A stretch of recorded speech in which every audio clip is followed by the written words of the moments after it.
Hey everybody, just getting things started, setting things up a little bit, and wait for a few of you to trickle in. Once I see there's a few of you guys in here, I'll get things going.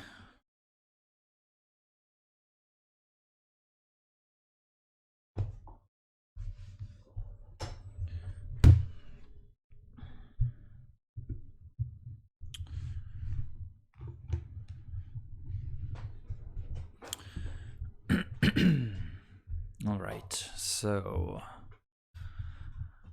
what do we have here? I've got still playing 4 colors. Trying to organize my sideboard here for a second. All right, that's looking good. Let me adjust my screen for you guys. It's impossible to see them all in one screen. So yeah, anyhow, pretty exciting day for Soul Herder. We had Aspiring Spike, who had just yesterday been talking about how much he'd been enjoying his Bant plus red build. Land destruction, no main deck removal, just pretty bold. And today just smacked everybody down. It went 9-1 throughout a long stream. Including a 5-0 to finish everything out. It was a pretty thrilling conclusion. His Amulet Titan opponent was rushing at the very end. They were getting a whole bunch of Valakut triggers. I think they needed one extra one to win, but the time ran out. So who knows how it would have ended if the opponent actually managed their clock a little bit better. But they didn't, and it's just a part of the game. And Aspiring Spike went 5-0 with Soul Herder, with Yorion on day 1. Pretty impressive, particularly considering that it's really difficult right now to even find Yorion online. So anyhow, if any of you guys are joining me now, thanks very much for tuning in. I know you've had a lot of Soul Herder content to absorb today.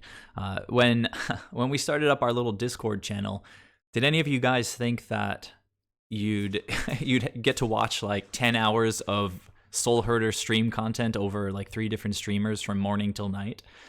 Kind of cool. Seems like the deck is picking up some steam. So anyhow, I guess I should start talking about the build here. Everything is pretty much in flux. Everybody is still packing out their 60 cards to 80 cards. Some people are taking radically new approaches, like the land destruction. Scott, who just finished his stream, is sticking with Bant. He did try Aspiring Spike's red list, but he said it felt pretty clunky. So Scott's probably going to keep tuning Bant. He's running Cryptic Command, which looked really strong like every time I saw it on his stream. But I'm gonna try to stick with the 4 colors. The black 4-color build with Siege Rhino, just to keep pursuing sort of the branch that I've been pursuing. It's felt good for me in 60 cards, and I can't see why it wouldn't continue to feel good for me in 80 cards. If a pretty dominant variety gets found, like as people continue testing with, I'm going to say Yorion. You guys can say Yorion or whatever you want, but I'm going to say Yorion. More often, I'm probably just going to say Yo-Yo. Anyhow, if people do find one that works better than others, I'll get on the bandwagon and start testing that and try to hone it the best we can. But I don't think we're really at that point yet. Nobody has really, nobody's put up enough results with 80 cards that like we have to just like jump on that yet. So I'll keep pursuing what I've been working with. Hey DV, welcome to the stream. You're the first comment of the evening. Some gameplay. You guys, most of you probably would have seen my stream where I was actually going through the process of building out the 80 cards. I just tried to do like a proportional increase. I am going to be testing some cool new stuff tonight apart from Yo-Yo. So I am now sort of convinced that Court of Calling is probably better in lists without Ether Vial. Like if you have Ether Vial on 3 and you can just pay 2 mana for Eladamri's Call, grab the best 3-drop in the situation and just immediately vial it in. That's amazing. But in every other situation, without Vial on the board. Court of Calling is in many situations just going to be stronger because it's going to throw the creature right onto the battlefield. So I'm going to be testing 4 Court of Callings. I did watch Aspiring Spike's stream earlier and did see Cord do a lot of good work. So after Cord, as you can see, I did acquire 2 Parcel Beasts, DJ Parcel Beats, and for those of you unfamiliar with this card, mutates for green and a blue. So it's typically looking to come down on turn 3 on top of one of our 2-drops, holding up 1 mana, potentially at the opponent's end step after we blah. I'm looking forward to playing some Herder. So anyhow, I've got 2 Parcel Beasts. I'm not sure what the correct number of this is going to be. This is going to be the first matches that I've ever played with this card. Alicia on the Discord has been singing its praises, saying that it seems pretty bomb. For those of you who don't know, if you go to try to mutate and the opponent kills the target creature, does this even target? If you cast a spell from music, put it over or under target. Yeah, so it does target, and of course it does have to be a non-human. Let's be careful not to try to evolve our Eternal Witnesses. It does have to be a non-human. It does target. If they remove the target, Parcel Beast just hits the battlefield by itself, so can't get blown out that way. If the opponent does have a Fatal Push and tries to kill the evolved Parcel Beast Amalgam, if you ephemerate, both creatures come back. So we should be able to avoid blowouts with Parcel Beasts. So kind of excited about that guy. I didn't add a lot of bullets to the main deck. There are a couple of like fringy kind of spots that I did squeeze an Eventer back into the deck, and I do like the Singleton Click. If we get an opponent kind of empty-handed, we can always like Cord for a Vendilion Click on their on their draw step, control their draws a little bit. I scaled up my removal from 2 paths to 3 paths. But the 3rd path became a Winds of Abandon. I always used to like having a single Winds of Abandon in the deck, in the main. And, in a lot of situations, it's going to just be like a poor man's Path to Exile. But it does have those situations where, it gets to shine. Like, say, early game, you remove a creature with Winds, the game drags on. Eventually, you draw an Eternal Witness. The opponent has like 8 creatures, and you just, wipe the board. I do have 1 Soul Herder still, but with 4 Chords, I feel like I'm going to have access to it when I need it. Other cool tech that I'm going to be testing out tonight is a Singleton Abundant Growth. Some cool brainstorming on the Discord this morning. I think it might have actually been Camellia that came up with the idea. I'm not sure who was first thinking about this morning. Abundant Growth is a card that sees play in some fringe sort of brews in Modern. I've seen it around, but generally it's like kind of unknown. Basically, it replaces itself, so we can't get too blown out with this card. The idea is that every single match we're going to have access to Yo-Yo. So we are going to want as many things on the battlefield as possible to blink with Yorion. So Abundant Growth, very similar to Arkham's Astrolabe. A situation that Alicia pointed out that makes it a little bit different is, imagine, you play a green land on turn 1 with Abundant Growth, and then your other 2 lands don't make green.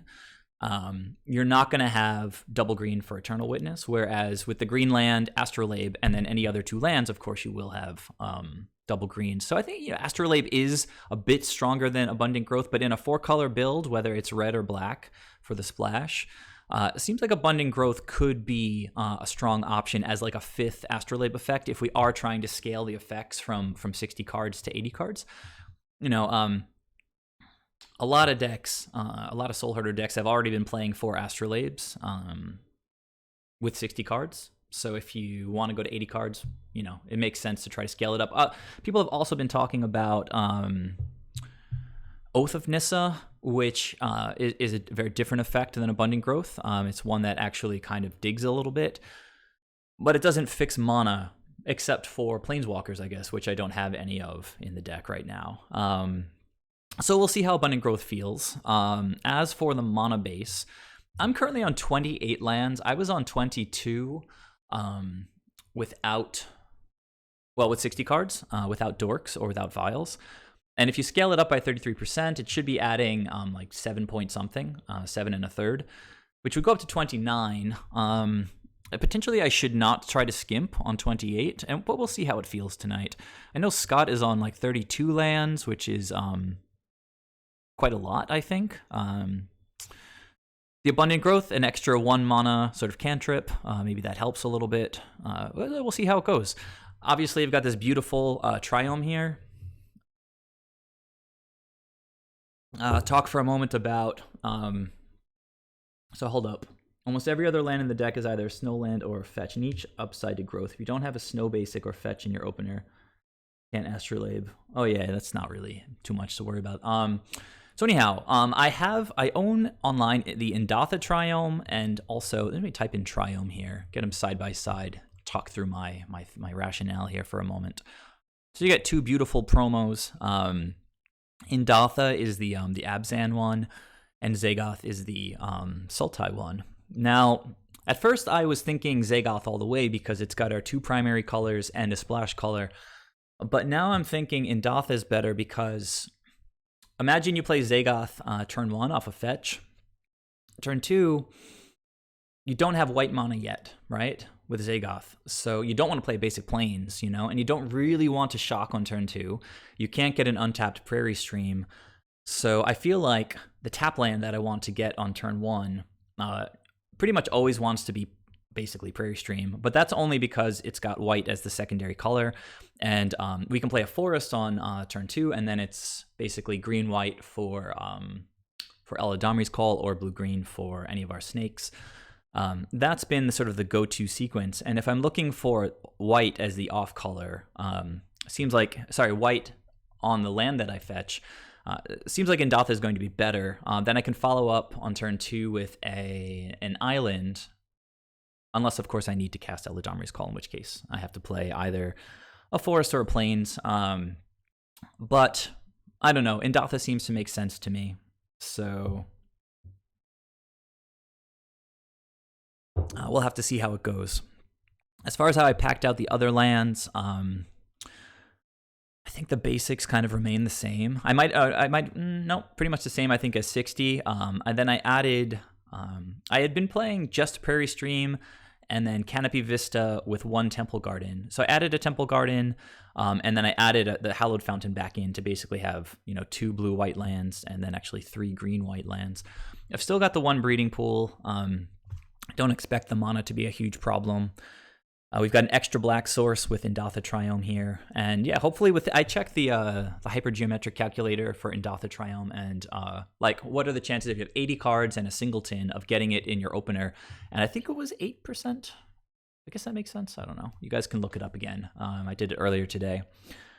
So this is the build. I've got 2 siege rhinos. I could potentially trim that down to 1 to add a land. Could trim any of this stuff to get back down.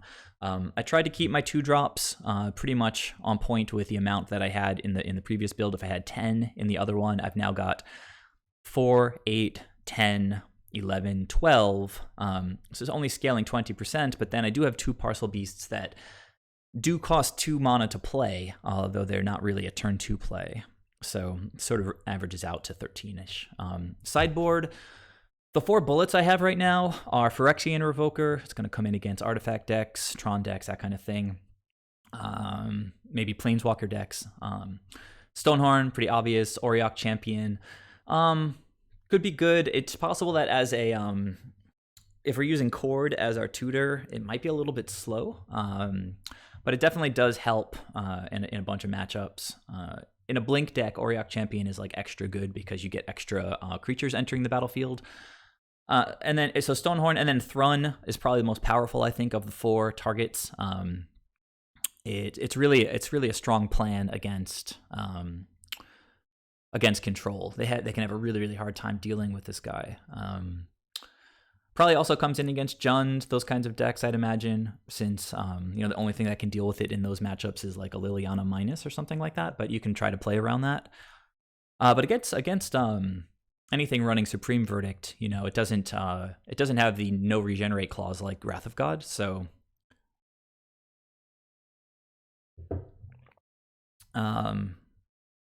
yeah, I guess I have to look into getting the MTG bot, but the deck list is here kind of in front of you. And if you want to check out I haven't updated it, but in the Discord, there's a link to this build. Some of the edges aren't quite maintained. Like I don't think I added abundant growth in yet. I'm not 100% sure.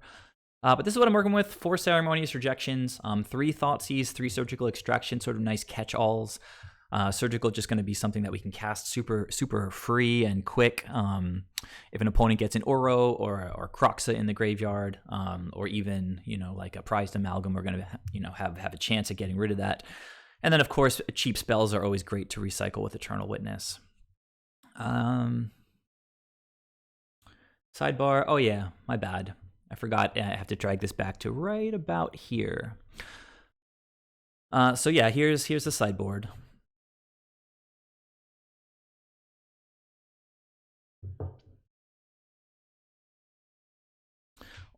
Why would Thrun not be so good if we're off of Eladamri's Call? You can chord for Eladamri. Sorry, you can chord for Thrun the same as you can Eladamri for Thrun, right? If an opponent is going to counter the call, they would counter chord, I guess, as well. Though potentially they might think that call is not going to be very relevant, and they'll just counter whatever creature you get. In which case, you go grab Thrun. Whereas chord is direct, so maybe they're more incentivized to try to counter the chord. I guess that makes sense. No, the point is not to save our board. The point is to have.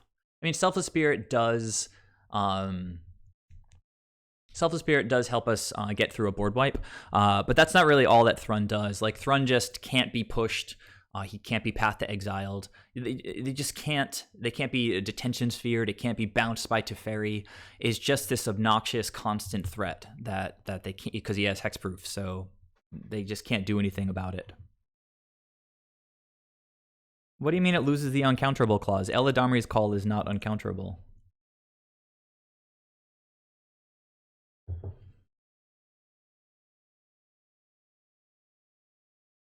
Anyhow, that's the deck. That's the deck. I appreciate that you guys are trying to think about how the sideboard will function.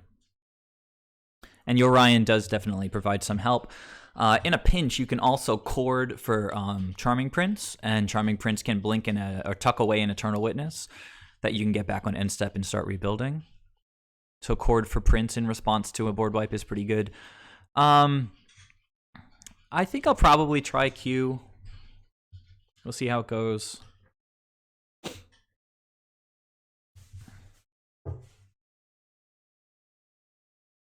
And I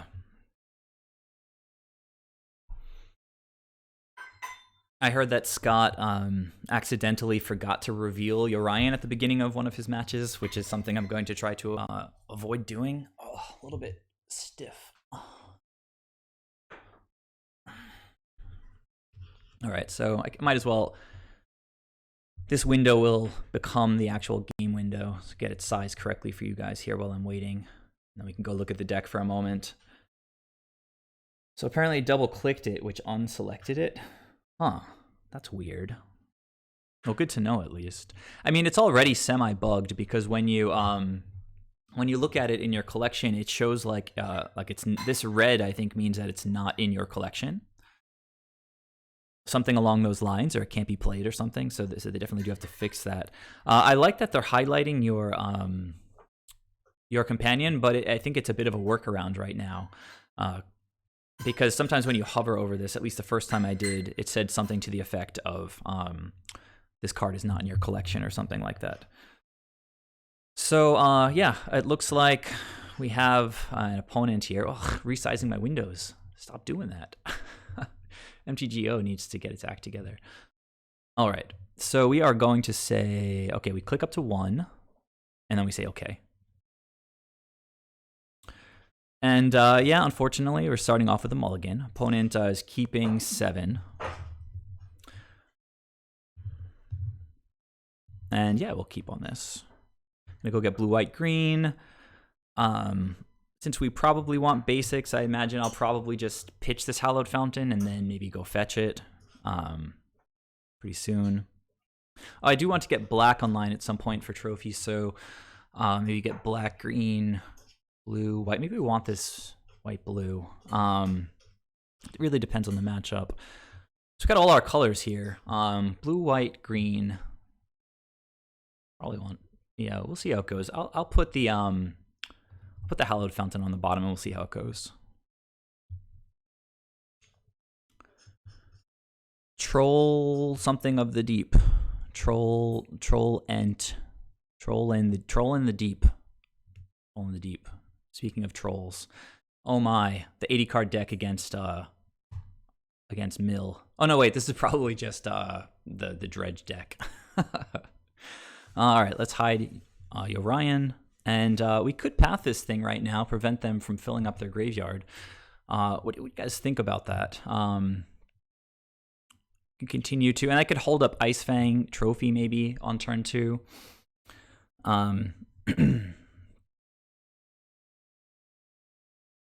Not sure I love giving this Hedron Crab a whole bunch of triggers.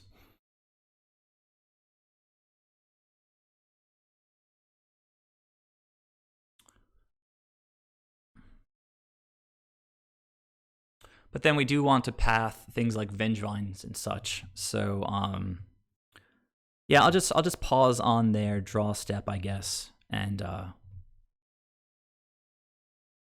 path this thing now. Hopefully I'll be able to recur it.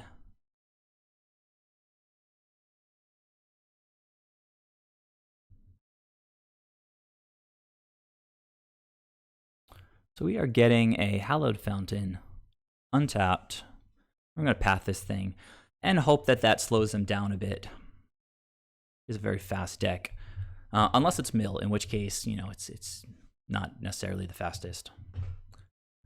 Another Hedron Crab. Well, I don't have green-black at this point, so they do get double triggers anyway. That would have been pretty wild if they had the 2 Hedron Crabs. Not sure how this is going to go. It's always a bit random when the Hedron Crab triggers get going. It's like whatever goes into this. So, Prized Amalgam. That's a Creeping Chill. Okay. We did our best, guys. Gravecrawler. So they don't have a zombie yet. There's a zombie from their hand. So this Gravecrawler is coming back, which will bring back Prize Amalgam. Bit of life gain here.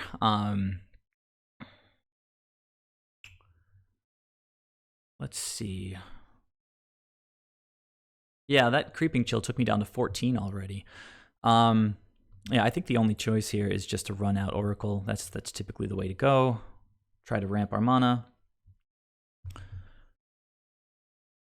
Don't have Death Touch particularly close at this point. That's interesting. Semi-interesting. Works towards fixing the mana a little bit. Makes Yorion a little bit better when she comes down. So many Hedron Crab triggers. Oh god, we're just dead, guys. This is such a bad matchup.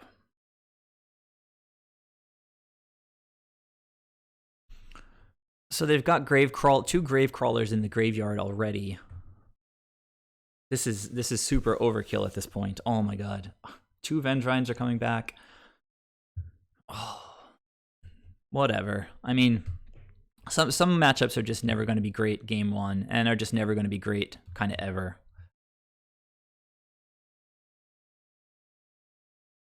You know, just imagine if I didn't path the first Hedron Crab, they'd have like twice as many cards in their graveyard. Yeah, this is super duper bad. This is like literal nut hand from with pretty lucky I guess you'd call it dredges. Pretty lucky crab triggers. I think I'm probably just gonna scoop it up. Maybe I'll just take one more draw. It's 10 power coming my way. Leave me at 3. Very few outs. I'm taking damage from my lands. Yeah, I'll just scoop. I don't need to show them more cards.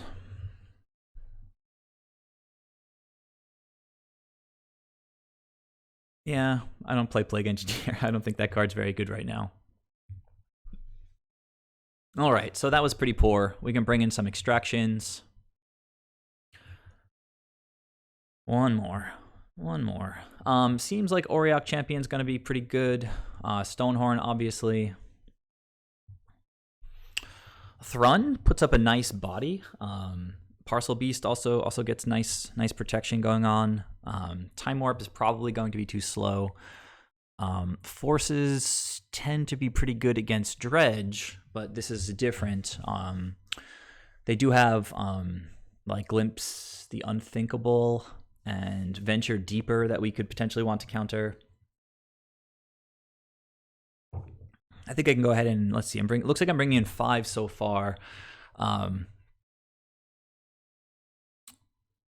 Thrawn's a possibility. Oh, the effects like Abrupt Decay, Assassin's Trophy that just kills creatures are not really great. We really want to be exiling things. So Path, and Winds. For this current sideboard, I trimmed all of the Celestial Purges, trying to make space for like creature things that we can fetch or tutor up. So yeah, again, I'm not really sure how many forces I want to be running. It's a pretty creature heavy deck. So let's go ahead and trim the forces. If we bring in Thrawn as just a big body, I mean, it's feel kind of bad tapping out against Dredge for a 4/4. Guess this is called Crabvine, not Dredge. Yeah, anyhow, we're pretty light on cards that are good in this matchup. I mean, turn 1 Thoughtseize, take away a Hedron Crab or something like that. They want most of their stuff in the graveyard. So I don't think Thoughtseize is that good. I could Thoughtseize like a Force does not stop Creeping Chill. Extraction stops Creeping Chill. That's pretty much the only answer I have in my deck.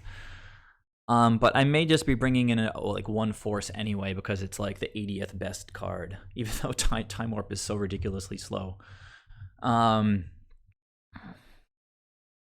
Force stops Creeping Chill if it's cast from their hand, but if we're getting to that point, we're probably pretty good anyway. I feel like I'm more prepared for Dredge than this deck. That was just so insane, that opening. Possible that leaving Time Warps in is incorrect, and I should just be going leaving in the forces over Time Warps. All right. This is decent. I always misplay with Surgical though, so we'll have to see how that goes.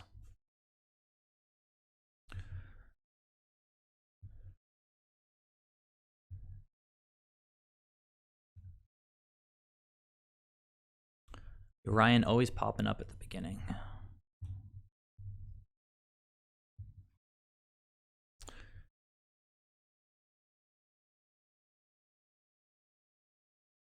Are they? Oh, I thought they were gonna. Okay, Stitcher Supplier, you got it.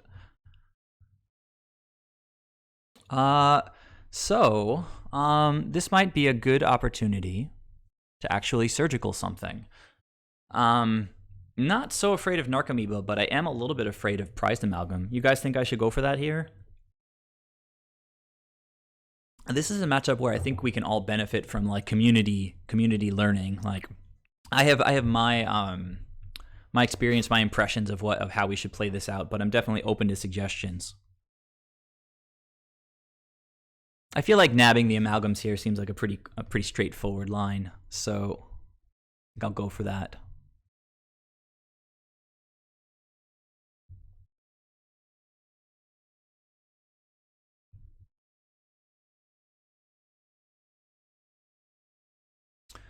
They had an amalgam in their hand, which is pretty slick. And I don't think this keeps it up, actually, which is kind of annoying. Let's remember Carrion, Angler, Hedron Crab. Carrion, Angler, Hedron Crab. Check out their deck. They got 2 Assassin's Trophies. And I think that might be it for removal. They got some Nature's Claims. We don't really have to worry about that too much. All right, pretty basic. They got 2 Assassin's Trophies. Their hand is 4 creatures.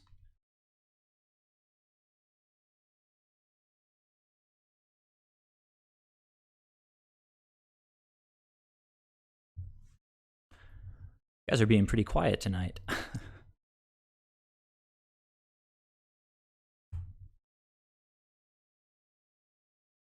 Court of Calling, a little bit slow.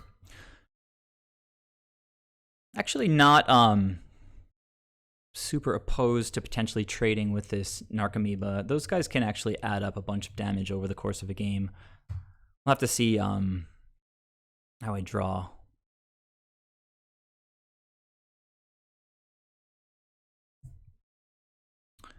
Opponent going to combat first.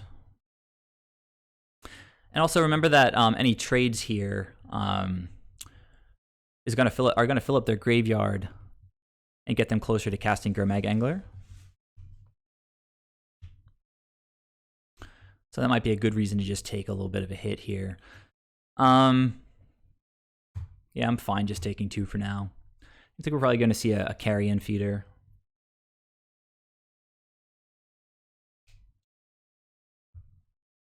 Okay, they didn't have that in hand before. So their hand is still carrion. Or did they? I'm already forgetting. All right.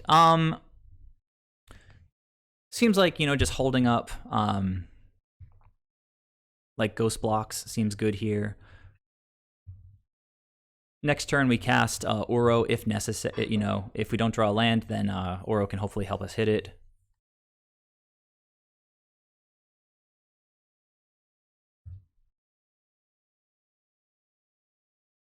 Because I'm using Stonehorn, Stonehorn is pretty similar. I did draw one of those forces, so this extra Uro might come in handy.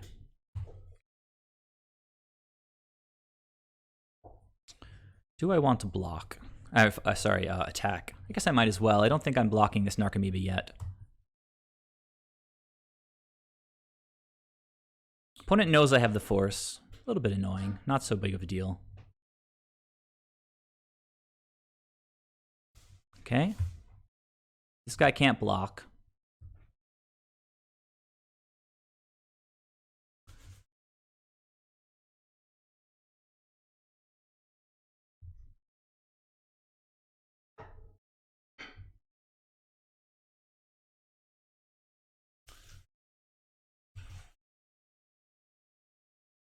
Yeah, we're not super far away from being able to chord for something like a Stonehorn. Did bring that guy in, I'm pretty sure, right? Didn't forget him in the sideboard.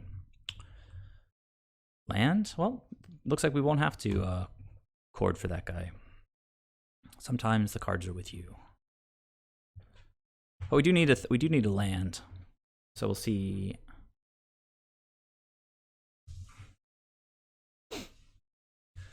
So drumroll on the this oracle here.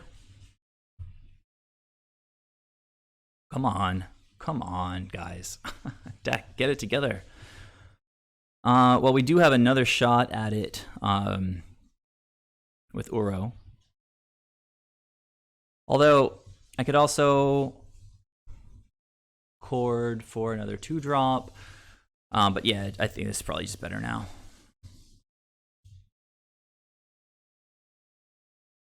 I had a number of looks there. Just didn't quite get there. So I'm trying to hit okay here. Oh, opponent just scooped. What?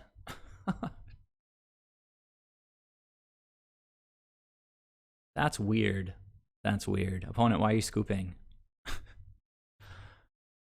I guess they know I have a force. I mean, we know that they have another carrion feeder in hand. You see how when you surgical, it doesn't keep the cards revealed? Like, seriously, like, there's no excuse for that. Like, Magic Online just needs to, if an opponent reveals their hand, it should always track it with this revealed cards thing here. I guess opponent just getting bored with being on, did they see, I guess they saw the Stonehorn Dignitary, right? Or no, they didn't actually. So why are they scooping? I guess they just want to stomp me on the play. Like, I guess the people who play these kinds of decks don't have a lot of patience. So yeah, we just cross our fingers and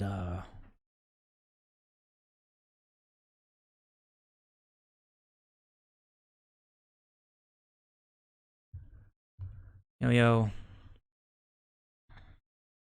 Yeah. Looks great actually. I mean, we're still gonna die, but looks decent. I mean, it kind of sucks that we have to take damage off of all of our lands. They do have nature's claims to blow up our land, but fortunately we've got some pretty light on the mana kind of well, his opponent's keeping, you know, like I can't see mulling this hand.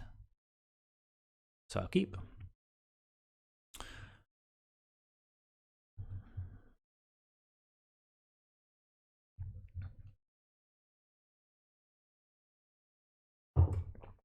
Okay. One of the nice things about graveyard decks is that they kind of have to play in a way that respects like the enchantment, hate, like Leyline, and Rest in Peace. Just thinking about my land here, I think I want to get white just in case they blow up my Astrolabe. I'll still be able to cast Prince. Hopefully going to draw some land sooner or later. The Astrolabe coming down now. They could very well have a Nature's Claim in hand right now. We can gain life off of Prince. Another Astrolabe. Interesting.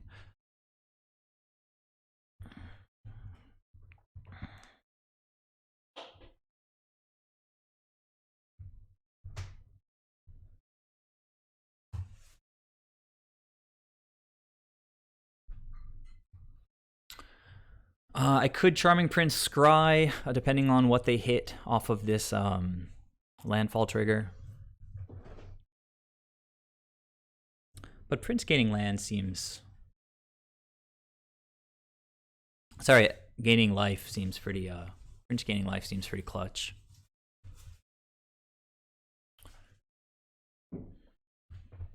Okay, they got a Vengevine in the graveyard. We'd love to draw, I guess, a Surgical. A land is better than no land, I guess. Yeah, I know. If Prince was gain 3 land, that would be pretty solid. So yeah, I mean, the play here is just pretty clearly going to be play one of my lands and play a wall. Hopefully I won't have to chump the Vengevine, but it looks like a real possibility.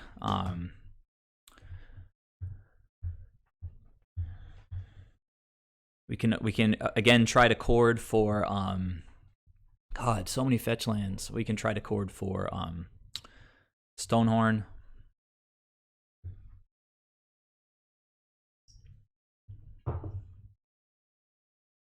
Okay, Fatal Push in the graveyard. There's a Gravecrawler. This is not a zombie crab, so they are going to need to play some zombies. Venture Deeper. Oh no, they're just playing out the Secret Keeper? Can't imagine that's what they wanted to do. Oh, right. Casting 2 creatures, getting a Vengevine on the board, and then that will bring back an Amalgam. I wonder if I play Uro, if I can get them to scoop again. That might be kind of good.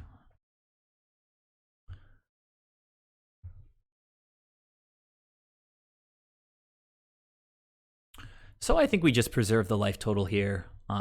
We are going to have to shock, probably, so...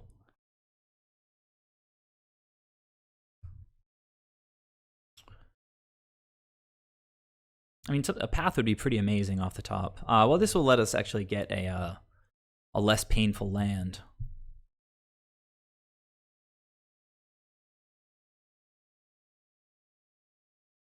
That's true. I need to start thinking about chord math a little bit more. I haven't been playing with chord. I played with it in the past, but not in a very long time. So that's definitely something super important to think about. Just grabbing a forest here. You know what? Uro is decent, but doesn't put any bodies down, and we do want to establish bodies.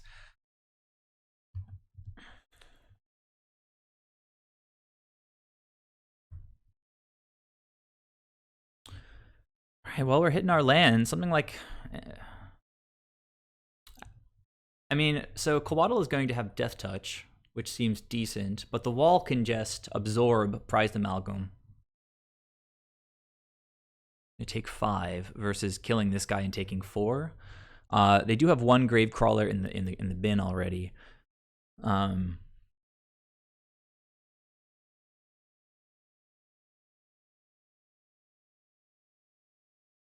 It's definitely better to play Wall of Blossoms because then I have I guess more bodies to chord with, as was the the point that was made a moment ago. Canopy Vista hopefully help us save some life. Yeah, this is not going to be a great matchup, I don't think.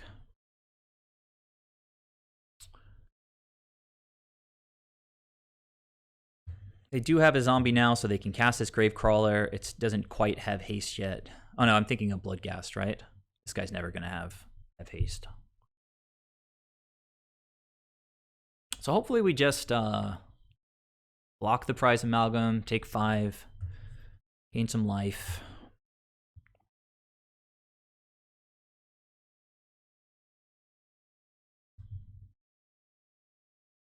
I don't know. Scrying to a singleton and 64 cards doesn't seem like necessarily the best strategy. No, double chord. Can't really get anything yet.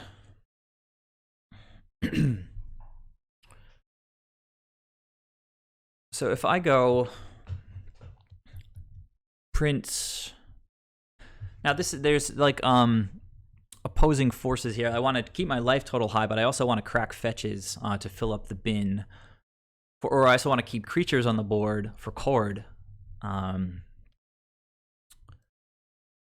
Uro lets me ramp, so I could potentially do Uro and then cast like Charming Prince. That seems okay. Yeah, it could be possible. I guess we'll have to see. I think Uro, play an extra land. Although I'd rather not draw an extra land, so I think I'll just crack this now. Get another forest. Or I could actually get Prairie Stream, seems better. Right. All right, so we're going to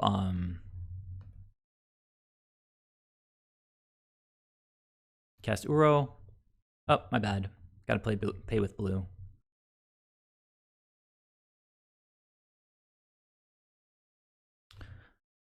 I think Prince is maybe just better. Soul Herder.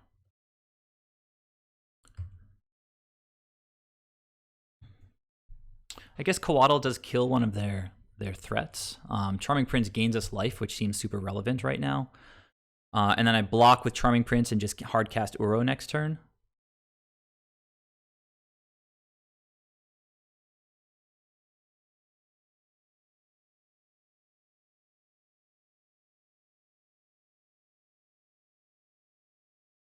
Nope, just gaining 3 life.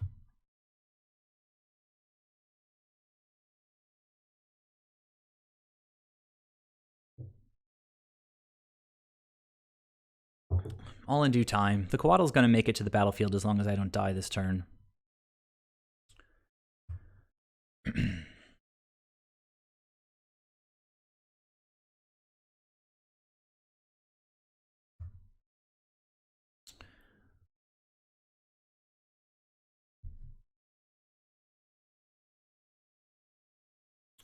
So let's think. If I block, I mean, we're not chording anytime super soon, unless I really want the plan to be chord for Stonehorn, which might just be the way to go.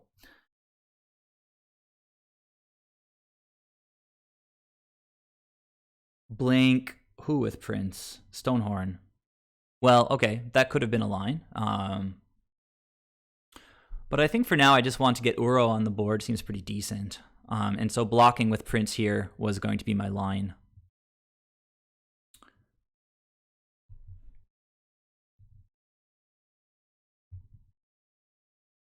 I don't need to chord just yet. I have good stuff coming, I think. Could be playing this wrong. You guys can certainly correct me.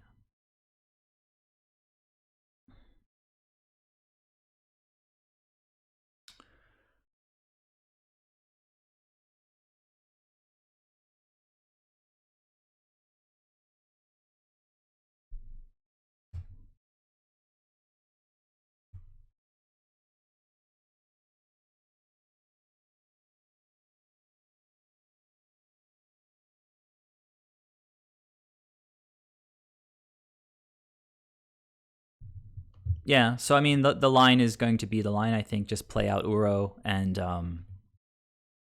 hold up Coatl, right?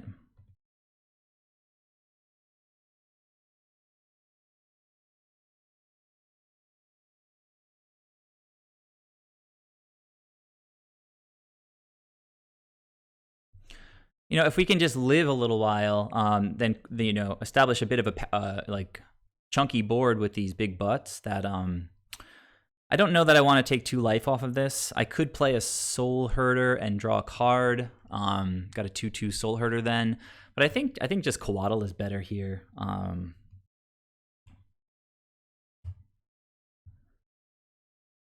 Better than Soul Herder pinging my life total.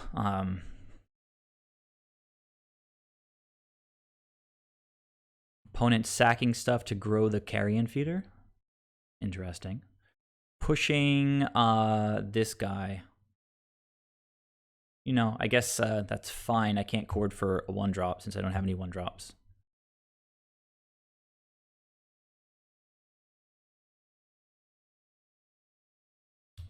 All right, another Carrion Feeder. We're going to take a pretty hefty hit here. But we're getting to the point where we can almost just cast Cord for Stonehorn with our... Using push on Uro means that push on Stonehorn is not that likely. Also, they need another fetch, I guess. I have a sack outlet, that's fine. So we are going to block 3 and block... this guy's just going to be bigger, so I'll just block that guy. I'm going to sack him to the other one, which is fine. Taking 7 here.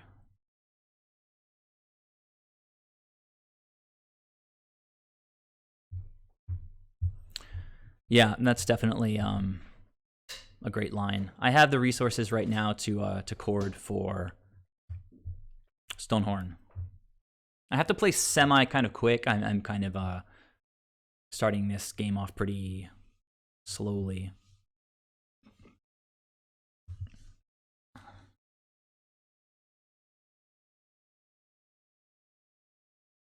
If I just naturally draw Stonehorn, that would be pretty beautiful.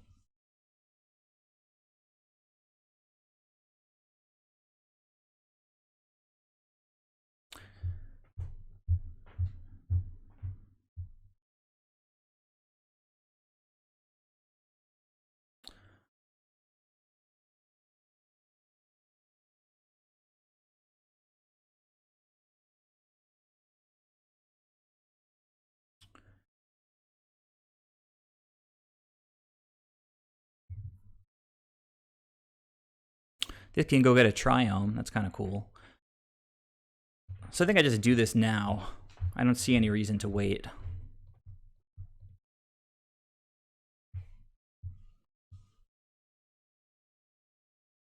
Oh, wait.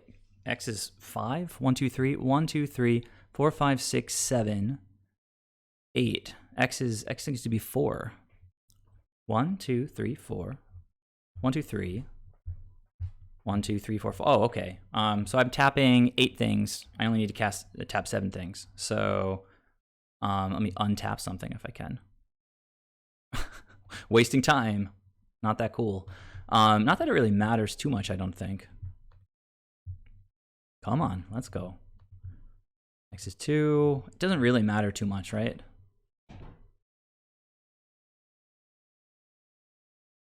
Could have left, let's see. We are going to get Stonehorn. And we're going to go get a Triome during the opponent's turn.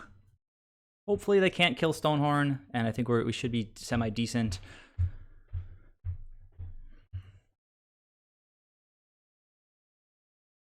You know what? I'm going to get my land now, so I don't have to keep F2ing. I'll just F6. Nothing I can do anyway.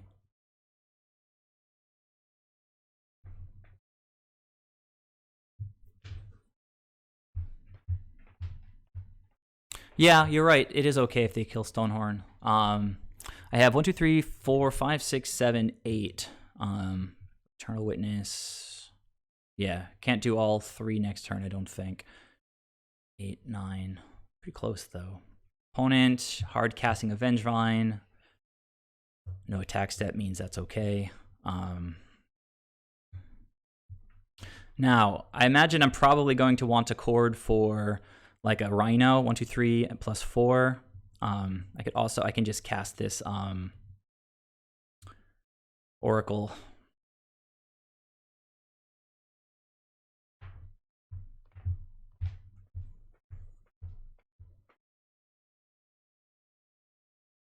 Haha, this guy.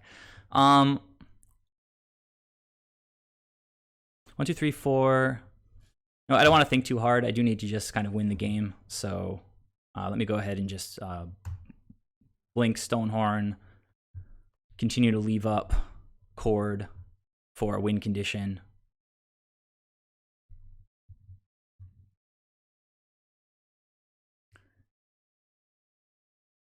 Namely Siege Rhino, which doesn't care about all these zombies.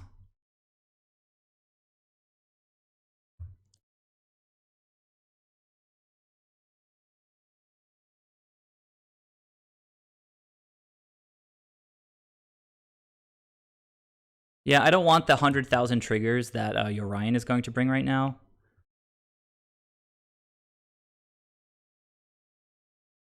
I mean, I think Siege Rhino is just isn't well. Then I need to blink Siege Rhino a bunch.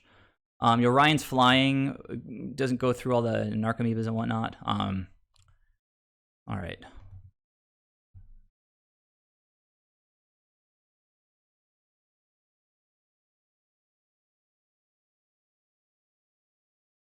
I think I'm just getting a Rhino probably. And then Rhino, yeah, Rhino with Yorion is probably solid, right?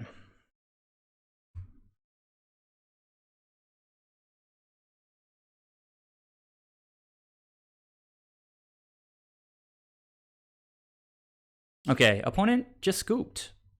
What? That was such a weird match. They conceded to Uro for no apparent reason in game 2, and then yeah, we locked him out in game 3. That's pretty sweet. I'm gonna use the bathroom real quick. I'll be right back. That was a kind of an interesting way to start the evening. I'll see you guys in a second.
All right, so I was just had a couple seconds to think there in the bathroom. So, my understanding is that if you have Yorion and Soul Herder on the board at the same time, at the end step, both of their triggers should go on the stack at the same time. You get to choose how to stack them.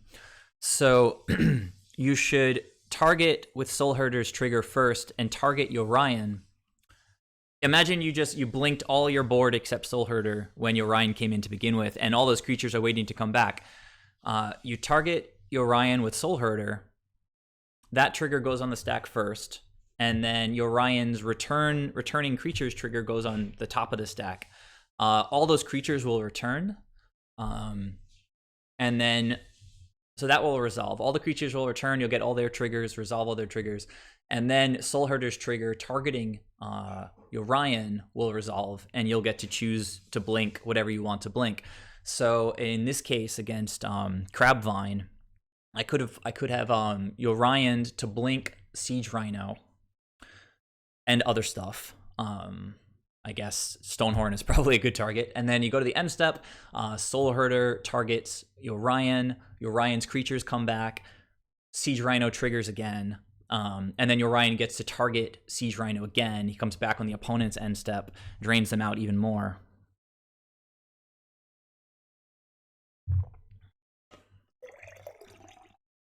Lot of triggers. The Triome definitely looked pretty. Seemed pretty harmless in that game.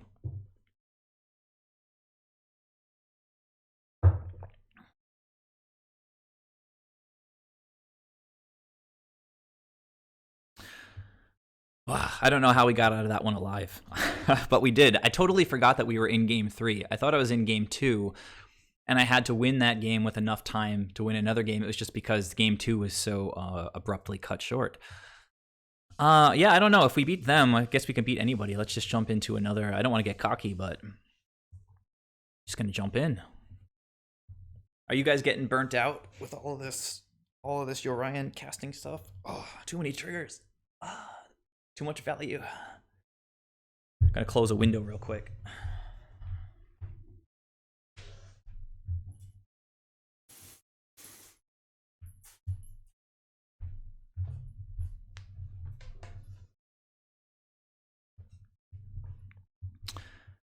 You guys are being too quiet for my tastes. I need more excitement about what's going on right now. We could have cast a Parcel Beast. I think we drew into one at the end of that game. I feel kind of bad that I didn't.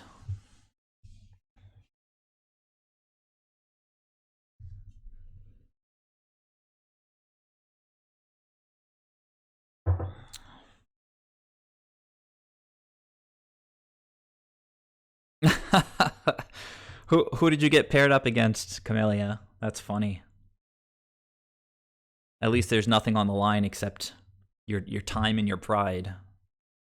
Paintball Demon. Yeah, that guy just got into Magic Online.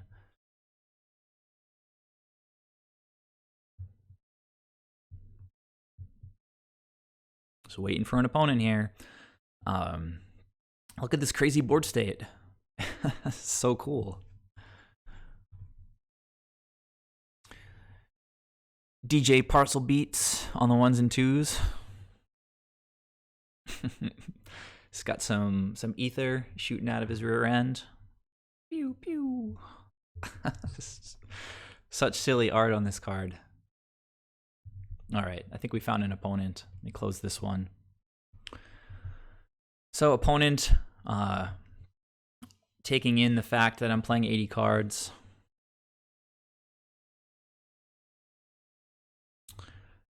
It's kind of slow, but it does have opponent's mulliganing. Always makes me think of Tron. Yeah, I don't really see how we can keep this hand. Need some 2-drops. Knight of Autumn is pretty narrow. Although if we're playing against Burn, this is actually like pretty good. I'll mulligan. Cord is sort of a dead card, and Prince is also really good against Burn. Force, if this is Tron mulling to 5, we don't love mulling and then pitching cards to force, but you know, sometimes you got to do what you got to do. Abrupt Decay looks a whiles away from being castable, so I'm going to keep here and pitch the Abrupt Decay. I really hate this basic Plains being in my opening hand, but fortunately we do have a Charming Prince. That's going to hopefully help us scry out of this situation.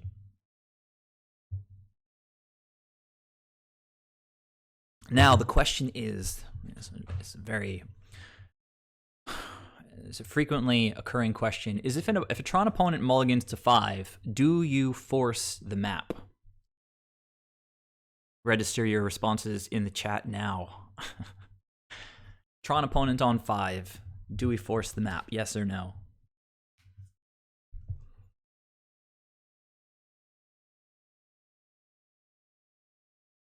You don't know what kind of Tron opponent you're playing against. It could be any Tron opponent. No, we didn't even know we're playing against Tron. And we're not.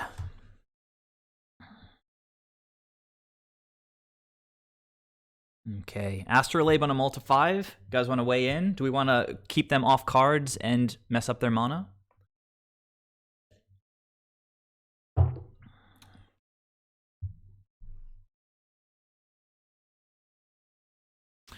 I mean, you keep Force for something like Teferi. I'm going to let this Astrolabe resolve.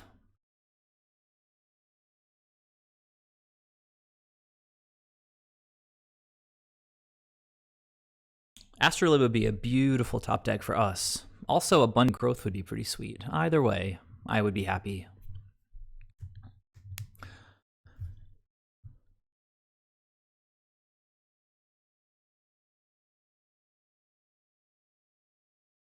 Yeah, pitching Force just like decimates my hand, so not literally, but. All right, both of us taking unnecessarily long amounts of time on that turn. Opponent in particular, they sat for like 10 seconds with Astrolabe on the stack. I mean, the draw trigger on the stack. Okay, here we go. Ooh. P Beats.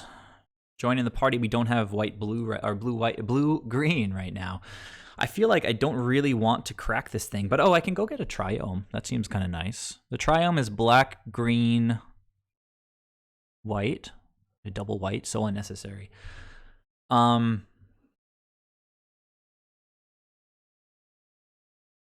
Yeah.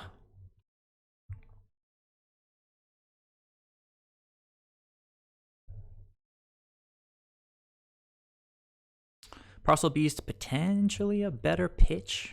I don't know what's happening here. Oh, opponent not liking their mulligan to 5. You guys, you are getting some top-notch Magic action this evening.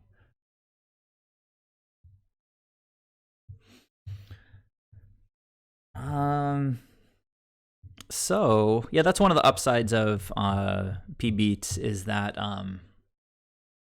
it's blue. It pitches to Force.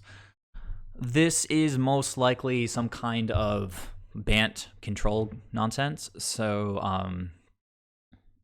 Thrun, yeah, yes please. Surgical, yes please. And Thought Seizes, yes please. That's a pretty solid setup there. I could bring in Phyrexian Revoker for Planeswalkers. I am playing Constructed Q. Sorry, I'm like about to sneeze. There we go. Okay, it seems like Winds might be overkill. Time Warp seems reasonable if they tap out at some point. Let's see. Abrupt Decay, I do have, particularly for Teferi.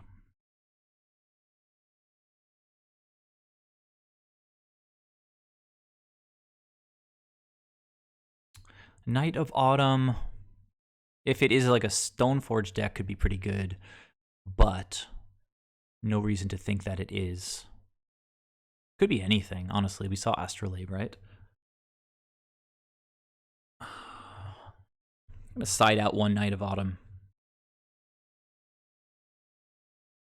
Need to trim 5 cards. If it is a control deck, maybe I trim 1 Court of Calling, because, all right, and then 4 more cards. The Wall of Blossoms, probably not that necessary.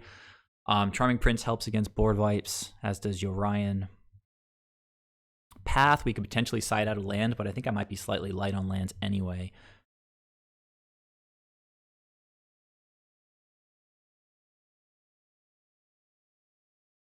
One Time Warp. I like Chords, actually. I want to get that Thrun.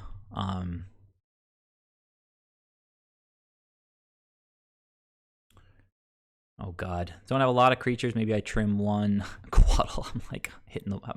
I don't know, guys. 1 Rhino. It's a good way to close out a game. I've got the 4 chords.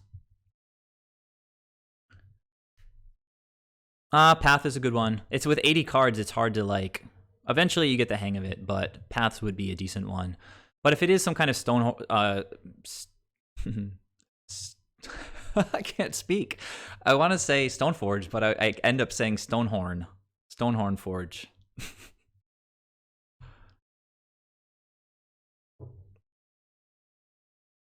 if it is a Stoneforge deck, then Path is kind of reasonable, right? Because they strap on all their equipments and you zap their dude with a Path and all is good in the world.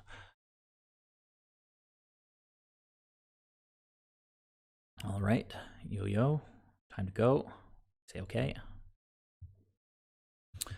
And yeah, I think this is good enough against what we're playing against. Awkward mana? Sure. We do have a force if need be. Parcel Beast has a weird outline around him. Can you guys see that? Oh, my window is, yeah, it's scaled correctly. It's got a weird white outline around the card, but only down here. It's the only one. How strange. MTGO is like a weird thing. It's a weird program.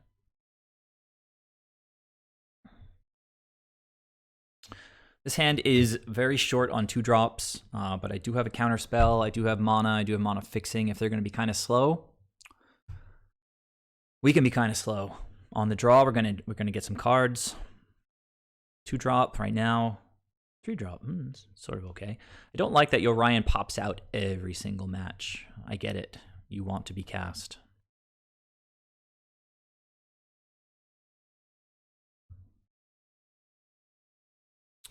Thoughtseize, something we can do next turn.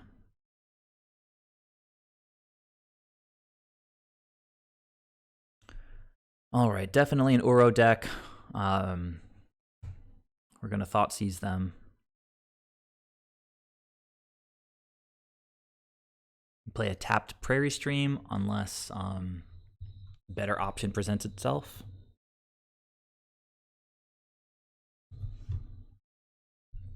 I'd love to get a creature on the board and start Parcel Beasting. So yeah, anyhow, tapped Prairie Stream, Thoughtseize action. I mean, if they want to mono leak this, great.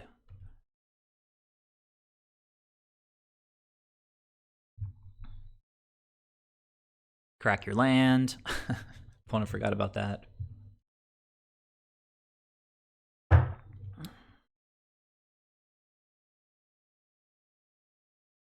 Okay, mono leak, we say no, and we're good to go. 1 counter spell down.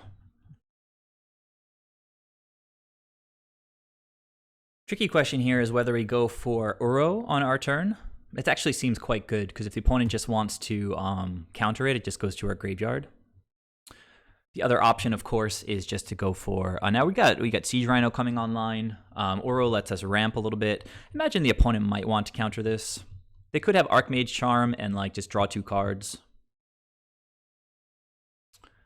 Opponent lets the Uro resolve. Sweet. Let's try to stay ahead on time, and we should be pretty good in this match. Oh, they're going to path it? All right. Well, ramp is ramp, right? We will get... it doesn't really matter at this point. Going to get a second green source on the battlefield. Good job, Uro. Ooh. Hello, Triome.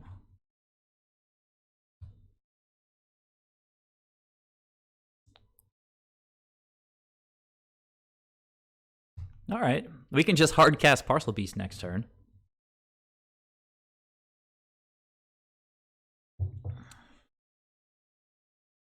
Okay, let's remember that we have Force online. Opponent is casting a Snake, Snaky Boy.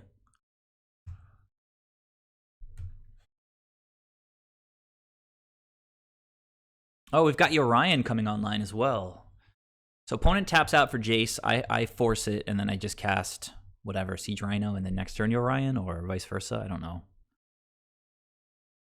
Are they gonna blow up my Triome? They do have they are gonna have Cryptic online, so I might just want to do Vendilion Click on their draw step. Astrolabe is so busted. Just does so much stuff. We're gonna have 6 lands here. Thoughtseize again. Excellent. Excellent, excellent, excellent. This guy is hooking it up with the mana. I think I'm going to just go Click now, right? So Click's 1, 2, 3. I've got 3 mana left over. I can P-Beast onto Click, but then it has Summoning Sickness. Opponent's really afraid of my Triome. 1, 2, 3. Oh, this is going to give me another land. I'm going to have 4 mana after this. I still want to cast Thoughtseize, so maybe I just start with just, oh, well, I want to, if I cast something during my upkeep, blue, that, I'm going to have 4 mana after that. I can Thoughtseize and then hold up click. That all seems, oh no, wait, I'm clicking right now. Thoughtseize, not Rhino. We're still drawing we drew our card for the turn, just talking through all this stuff. If I cast click now, I'm left with 4 mana. Thoughtseize, and then P-Beast onto click, but then we don't have 4. I could just hold up force. Seems okay. Yeah, hard cast force. All right, so this is what we're going to do.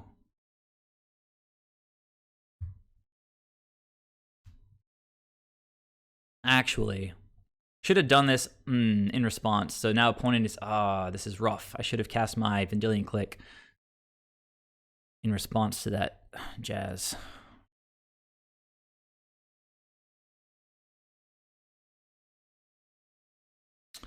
All right, so I mean, we'll see what they do.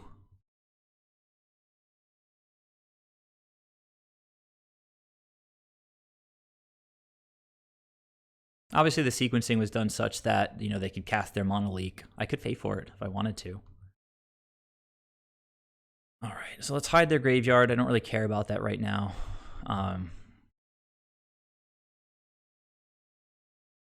Force. I think I'll let them keep their force. So no, I don't want to ship anything at all. I'm actually not even going to cast Thoughtseize right now. Instead, I think I'll cast Siege Rhino.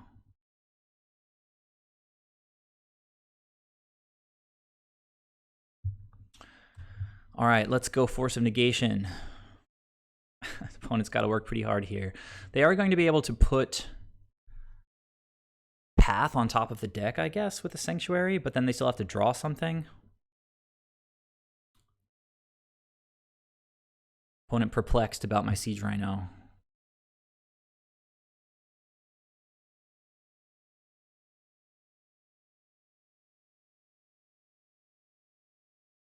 Oh, that's awesome, Camellia.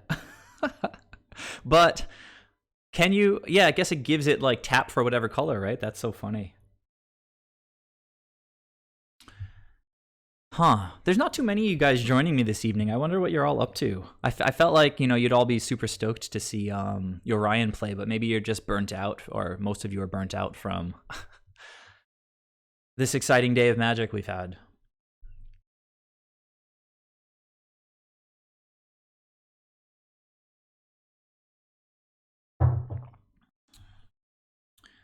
We can cast Yo-Yo next turn.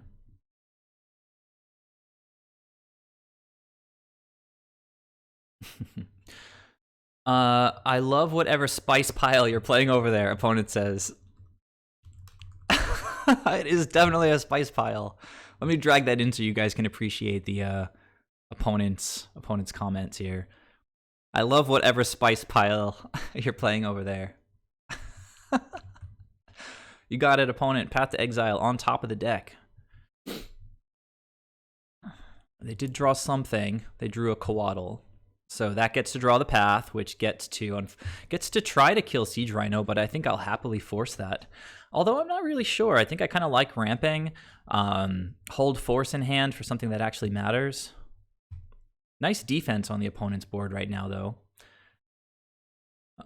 We still know their entire hand. They got 2 breeding pools and a force. Actually, they have a 4th card now since they played that Coatl. Don't think I'm ready to block yet.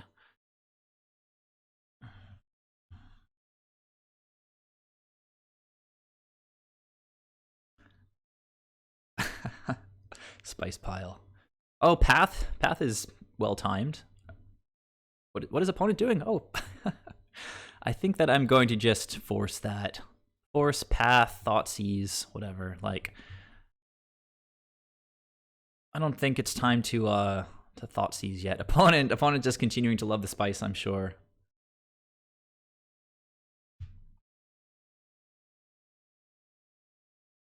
I mean, I didn't play Parcel Beast put him in the deck to not actually cast it.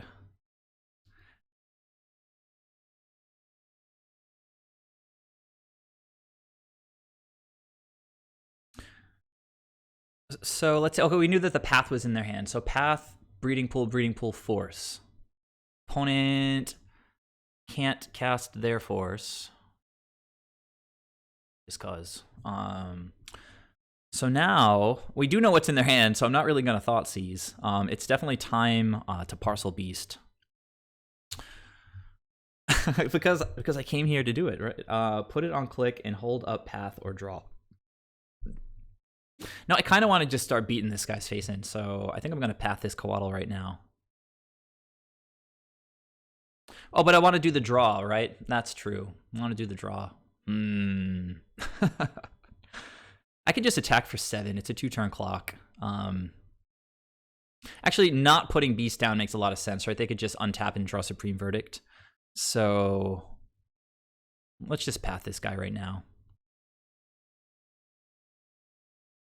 Don't want to overextend. If the opponent casts Verdict and we land Parcel Beast, it's just going to be our ticket to Value Town.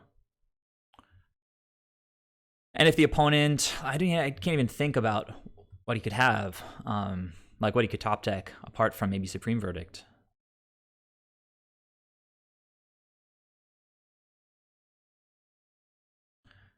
Jace would be okay, I guess, ish. Oh, guys, I keep forgetting. I should probably just cast Yorion this turn. But the opponent was going for Path, so maybe next turn. Attack, and then Yorion just wins.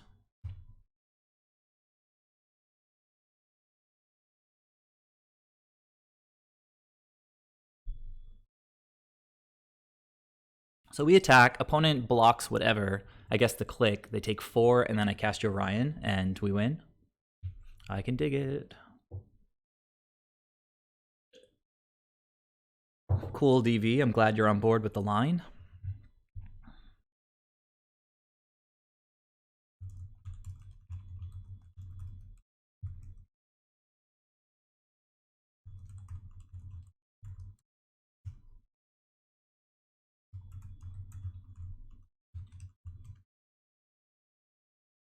Take a quick screenshot, share it with our friends on the Discord.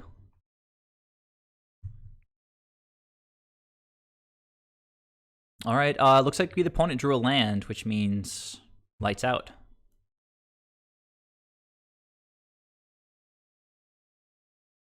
Yeah, the coast is clear. They played a land, which seems amateur, but we got this covered. Yorion, FTW, right? Getting us there.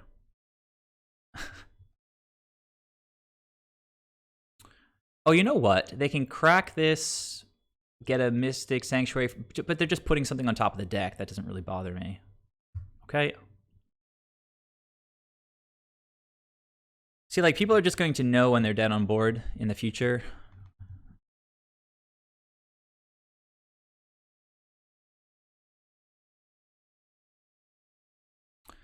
Yeah. Force of Negation cannot negate this. This is not negatable. Non-negatable. Let's make this as big as we can. There we go. Yeah, I don't know. It's so exciting. What a ridiculous way to change the fundamentals of Magic. Just I revealed it. The opponent said, "Good God." I revealed it at the start of the game. Did you not see? I have to show you guys. Oh, I don't think this is game 1, right? Or is this game... I think this is game 1. Is this game 2? Guys, I think it's game 1. I have no idea what I'm doing. Just walking to see the hi, everyone. Yorion seems like gas every time he's cast. That rhymes. That DJ Parcel Beats can rap about Yorion. Yorion seems like gas every time he is cast. So corny. All right, opponent didn't see when I revealed Yorion. I'm gonna ask, isn't this game 1? Oh no. They mulled. So what are they saying? I'm gonna show you guys the chat. I forgot again that this is the last thing here. I was busy telling my buddy who's streaming that you were playing the sauciest pile and how much I loved it. A guy went 5-0 with a wild brew using Yorion today. Avalanche Riders and Soul Herder, LOL. This guy is such a good sport. I love when you get to talk about, you know, Magic with your opponent and not like just get salt thrown in your face. Yep, that's how I roll, Swizzy. I got bars. You didn't know. I have to cross promote into like the hip hop Twitch channels. The dude I'm playing just cast a Vendilion Click into a Siege Rhino. This is a little bit not family friendly. I'm now and he runs Uro. Thoughtseize, Vendilion Click, Force of Negation, Siege Rhino. Yeah, man. That pretty much sums it up. I just beat Crabvine before this match. New meta. Wait, I was talking about that deck with a buddy yesterday. Cool. Yorion meta.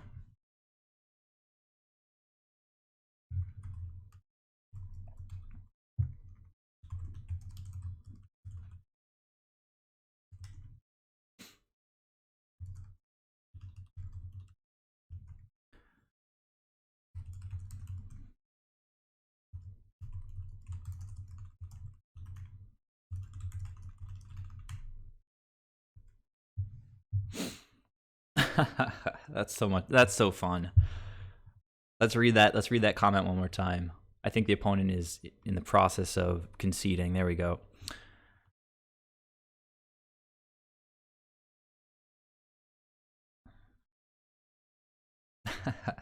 The dude I'm playing against just played a Vendilion Click into a Siege Rhino, and I can't even say it without laughing.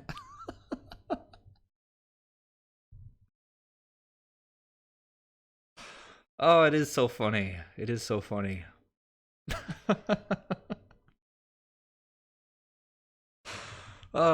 Never thought I would cry on stream, but I think it's gonna happen.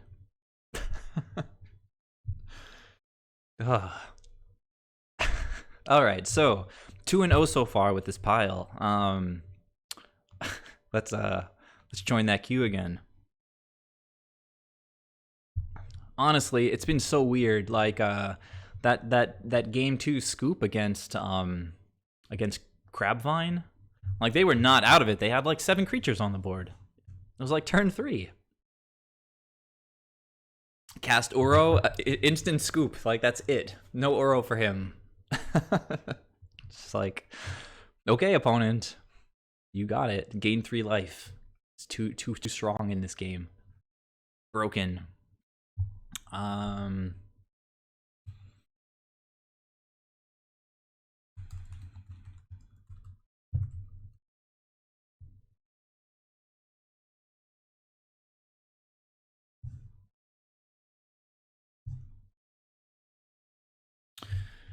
So anyhow, how's life where you guys are? Quarantine style. Are you going for leisurely strolls? Are there people actually walking around in your town? Like, I'm in Brooklyn and the streets are pretty empty, except for the Prospect Park. Like, it's sort of like the Central Park from Manhattan, but in Brooklyn, and it's a block and a half from where I live. And it's still just like crazy people there. I mean, there's social distancing, you know, like the little pods of families like 10 feet apart from each other. But like people need their sunlight, their fresh air. Like, I personally haven't left the apartment in like, I don't even know. It's been weeks. I had a package in the lobby. I didn't even go get it. It's not because I'm like shook of the virus. It's just I'm pretty content to be a homebody, honestly. Also a little bit shook about the virus. So are you guys just like stuck in home, at home? Are any of you still working? Are you doing like telecommuting? Oh, I think we found an opponent. Sweet. Let's get in there. And we won the die roll. And I get to reveal Yorion again. So happy that we got to make our opponent's day.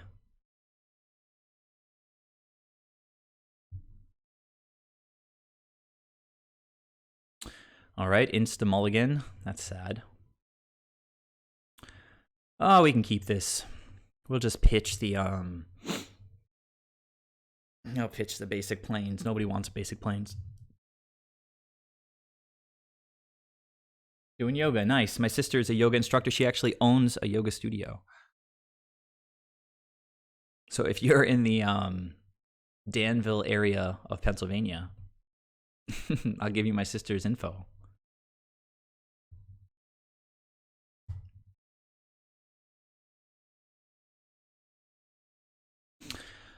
Yeah, my family, we grew up on Long Island, and this better not be Living End.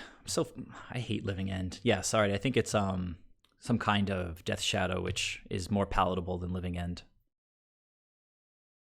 All right, you got it, opponent. And also, have to say, I just love it when Death Shadow casts Serum Visions. Like, not thought seizing me. that's gas right there. We get to go get our Triome here, except it doesn't make blue mana. Ugh. That's what maybe I do need. I don't know. It makes green, black, and white. Could get the Triome and cast Wall Blossom, but we do need to get blue going for click. Opponent went 2 top. Unfortunately for them, we are Super Value Town Express over here.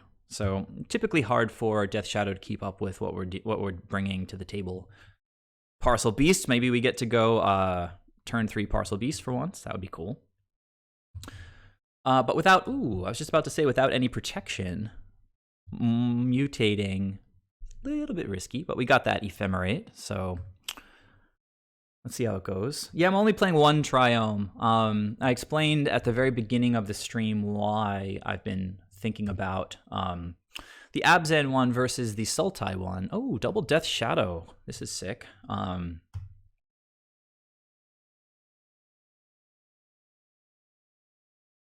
Double Ephemerate. Only 2 lands, though. Only 2 lands on turn 3.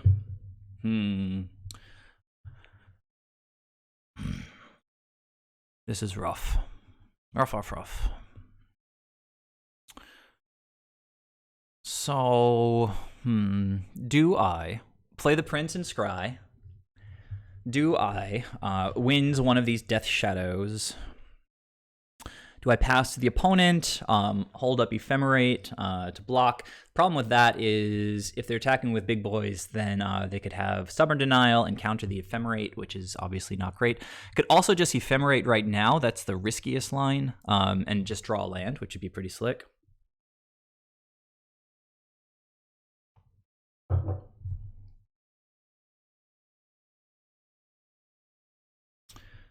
I'm already behind on draws. Like, yeah, I guess, whatever. I'll just scry. Hate it. I need to hit a land drop. Opponent, I mean, these Death Shadow hands. Okay, both of those are pretty sweet, I think. Both of those are pretty sweet. But our hand is sort of set. I don't know that the Astrolabe is that key. We just want to ramp at this point. And I think holding up Ephemerate is going to be much better next turn than casting Astrolabe. Like Parcel Beast, hold up Ephemerate. So maybe ship the Astrolabe in yeah, I'm down. We're going to go bottom, Astrolabe top. And then we'll pass to the opponent. Hopefully they don't have another fetch land, but I'm fairly certain they do, given the fact that they have 2 Death Shadows and they're trying to live the dream. Thoughtseize, yeah, we got redundant Ephemerates. Maybe they take the click. Maybe they can take the wins for show.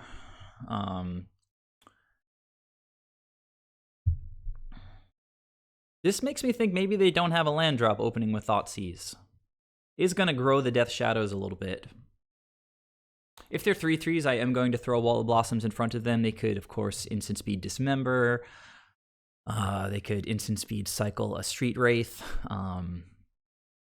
Those are the risks you got to take. Yeah, wins if they're smart. Obviously, it's removal, right? It's not even that being that smart, I don't think. Just obvious. It's obvious, opponent. Whoa.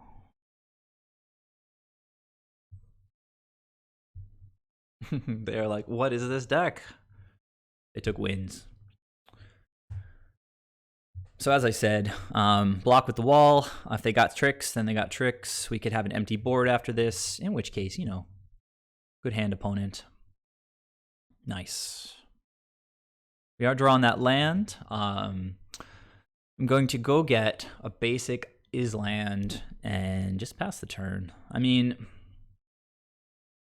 no, Island, Parcel Beast, pass the turn. Opponent knows, this is funny, right? Opponent knows that I have the Parcel Beast, but they might not know how Mutate works, right? So let's go. Actually, I don't think I'm blocking with this Charming Prince, so I think I would like to get in. Oh, but then we can't leave. We can't. I'm gonna put the Parcel Beast on him. Cast with Mutate. We're doing it, guy. Oh, it's a human. But Charming Prince, why are you a human?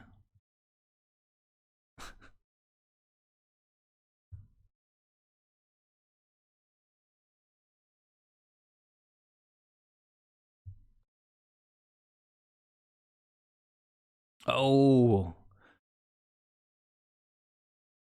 Over. All right. Oh, he's got Defender. Oh, this is so funny, this whole situation. Oh, attacking was probably not that smart, huh? I forgot that it makes them bigger. It's just late in the day. Late in the day. Not that many humans. That was so stupid. Why did I make their guy so big? I think I want to go for the Ephemerate.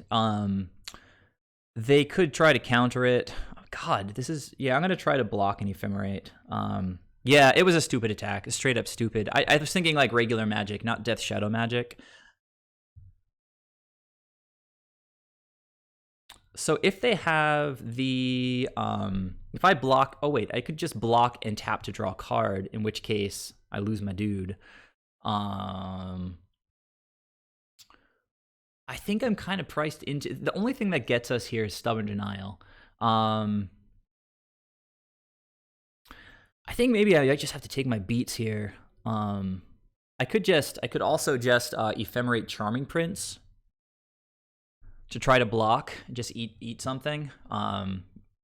Scry some more. Kind of like that line.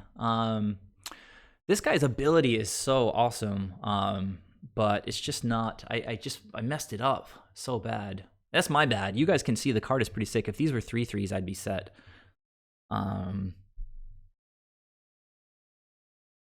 Yeah, but I mean, it always gets you, right? Team or Battle Rage. Not too much I can do about it. I'm kind of fine throwing Charming Prince under the bus. Then I can flash in click and ship 2 cards from their hand with Ephemerate. Let's go for it. Whatever. I already messed up this game.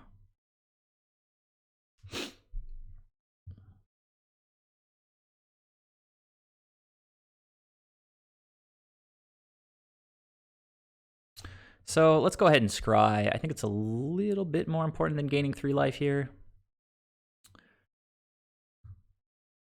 Okay. Oh, wait now. So these guys are big, and they get to. So I think we go.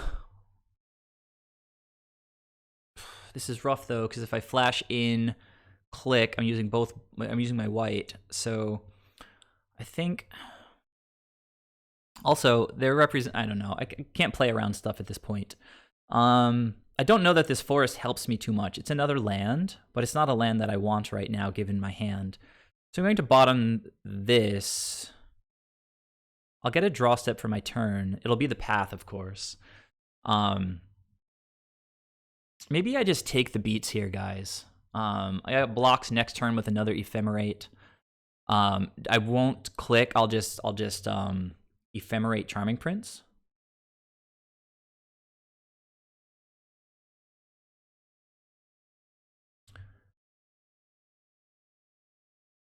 All right. If they get me, they get me. Battle Rage is fine. Like let's go to the next game. I punted this one away. That's how it goes. After I made the mistake, I was playing to sort of my best outs, but I lost that game myself. There's like no two ways about it. Okay, so against these guys, I think Thrun is going to be pretty good. Stonehorn's pretty good. Worship is great in a lot of these matchups. The problem is that in 80 cards, you can't hope to even sort of vaguely have a chance at drawing your singletons. So that's why I've got like 3 Surgicals, 3 Thoughtseize, 4 Ceremonious, so that we actually see them. Auriok Champion is really, really good. And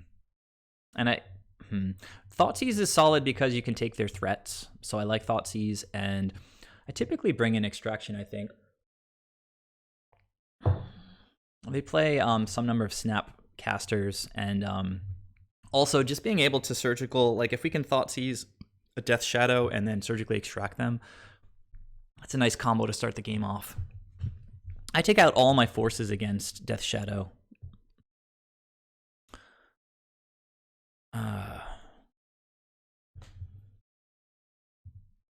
Siege Rhino is sketchy because it makes the Death Shadows bigger, so I always trim back at least one of them. Yeah, Swizzy, we're feeling it out. Instant speed creature onto the battlefield is pretty good.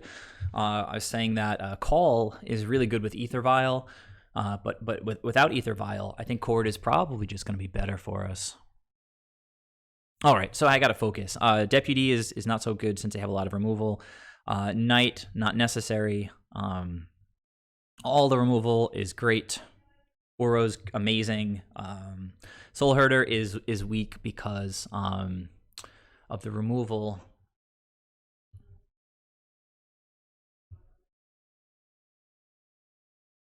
Two more cards.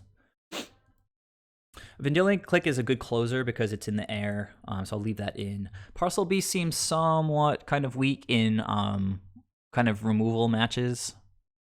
I'll trim one Parcel Beast. And being on the play, I feel fine leaving in my Time Warps. We do have a Stonehorn and a Thrun and an Auriok Champion, so the chords seem pretty good, particularly on the play. Gotta trim one card. Got 20 seconds to figure it out. I don't know, guys. Against the removal, I feel like Parcel Beast is probably at his worst, so I'll trim one. I trim both Parcel Beasts. You know, because you resolve it, and then they can always just Fatal Push it. You don't want to have to babysit it the entire match.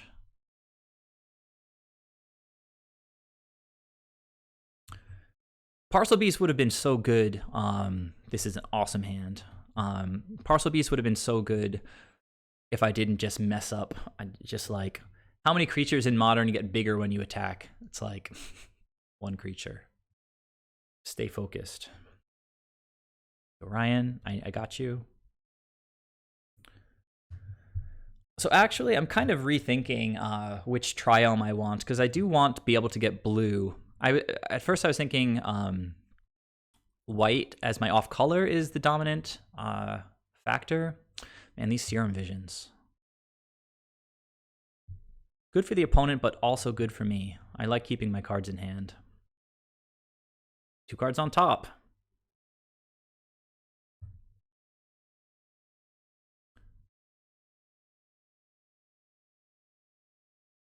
Let's see.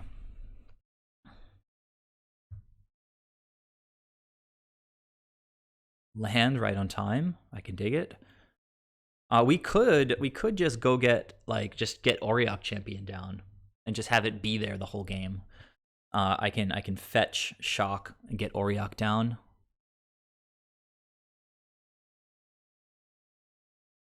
And then, you know, they can't really remove her, so I just gain life the whole game. Seems pretty good.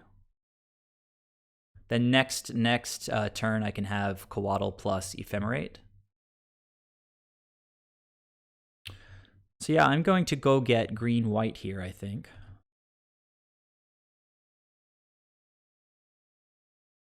Death Touch, a whiles away. But we do have a kind of just a stone, just like a brick wall here with Auriok Champion. Of course, Snapcaster Beats can get through our brick wall. Yeah, I got Triome down in one of the matches. Thoughtseize doesn't bother me too much here. Sure, they're going to follow up with Fetchland into Death Shadow, but again, we kind of have that covered for the time being. What did the opponent take? Eternal Witness. Makes sense. Makes sense. Okay. Well, time to get the beats going. That's a win condition right there. I'd love to hit 2 more lands. You know what, guys? What do you think about just, I think Coatl Ephemerate now is strong. That way we don't have to play around removal, and we also don't have to play around Jutanium. If you check the Discord, it's in the pins. It's my Yo Herder list. I kind of like playing Coatl now and then Ephemerate now. So I'm going to do that now. I don't want to get Mystical Disputed unnecessarily, and I also don't want to get removal unnecessarily. So, ooh, hey there. Let's just keep the value train chugging right along. Land? All right, well, that's like half a land.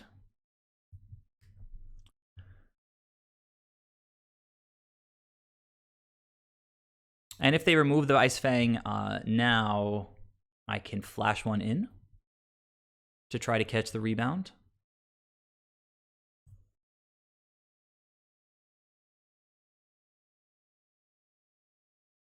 All right, what do you got? Fatal Push. Saw it coming. I'm sure they're also going to have a Mystical Dispute. Oh, so they got a big Gurmag Angler coming to town. Gonna gain some life. Gonna play some Ice Fang Coatls.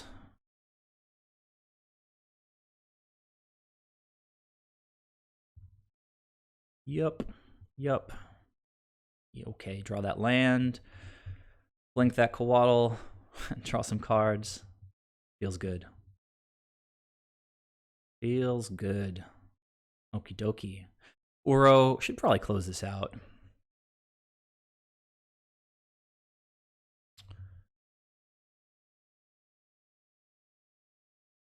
Let's hit a basic here so I can play Astrolabe.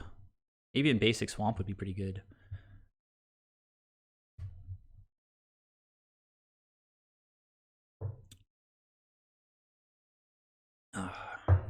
Let's see. Opponent's got, you know, red and black removal, and that's exactly what Auriok is set up to deal with. Oh, they get some trample? That's pretty good. That's pretty good. We can just wind this guy on our turn, though. We do get to stop 1 point of damage. It's pretty nice.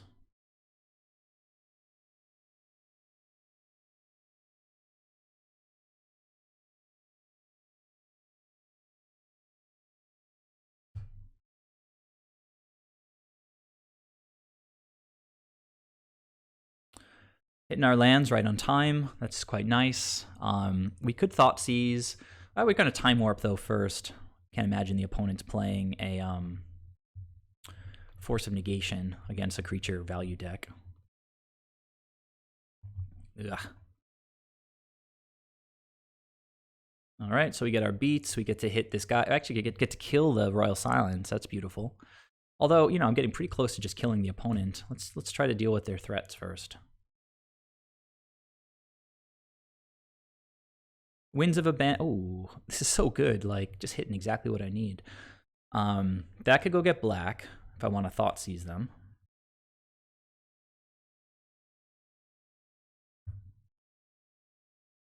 But I think I'm just going to, let's see, we're going to start by Winzing.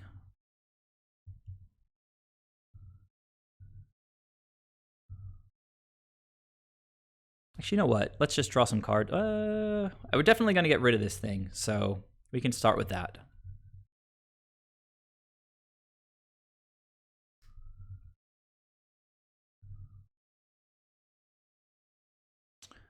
Yeah, it could, but I mean, I don't know. I've been drawing very well, but can't really complain about my land situation here, right? And I mean, I think 2-0 so far.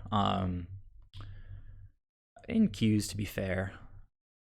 Come on, stack them up, guys. Opponent's conceding. That's how we should roll against Death Shadow. They got that double Death Shadow hand with a punt from me in game 1, so...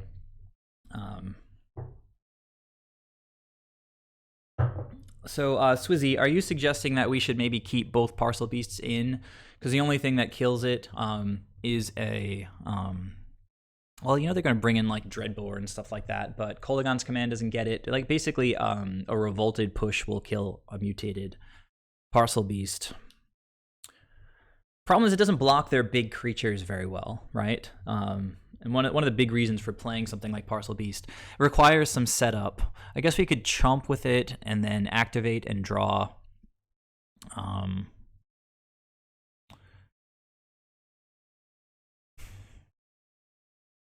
I don't know. We're testing it. I should probably keep it in, right? If the point is to test it. Nah, Deputy just gets killed, man. No, half their deck is removal. If Deputy gets killed, I don't know. You guys, I think Deputy is just like so fragile in this matchup. I guess it can help. You force him to have removal, but I don't know. We've got a whole bunch of other removal. It just seems like more reliable. Got to board something out if I bring in the Parcel Beasts. Let me just go 1 Parcel Beast, 1 Time Warp. We are on the draw. Run it like that. Gotta use the bathroom, but I'll play this match first. All right. So choose up to 1 companion. Say okay. And another Gasalicious hand right here. Although the opponent might Thoughtseize the Coatl, in which case it becomes significantly worse. Significantly worse. But they've been leading on Serum Visions. Got our 2-drop, we've got our fixing, we've got a little bit of interaction in the graveyard here. Some good stuff for Yo-Yo to go after. Okay, opponent just passing for now. I can dig it. Chord of Calling, interesting. So let's see here. I don't think I want to start thinning the deck yet, so I'm not going to crack that Misty Rainforest just now. I think we'll just open with Island to Astrolabe. Seems fine. Of course, actually, Abundant Growth has a leg up in this matchup because Astrolabe gets hit by Kolaghan's Command. Oh, wow. Okay, this hand has gotten way better. We're going to have instant Death Touch. If they... All right, let's see what they're working with here. Oh, my God. They're playing so slowly. Okay. All right, Death Touch achieved.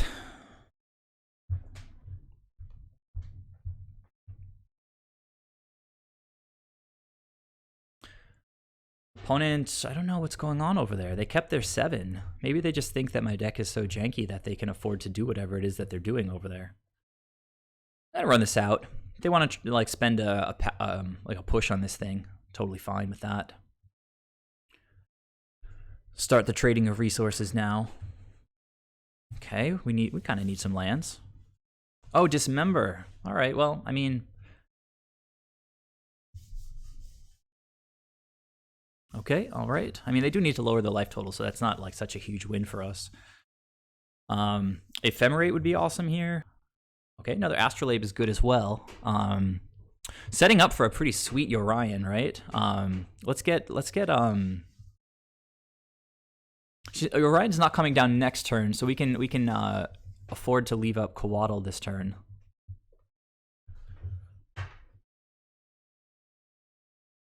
Oh God, how does Death Shadow beat this right now? This is ridiculous.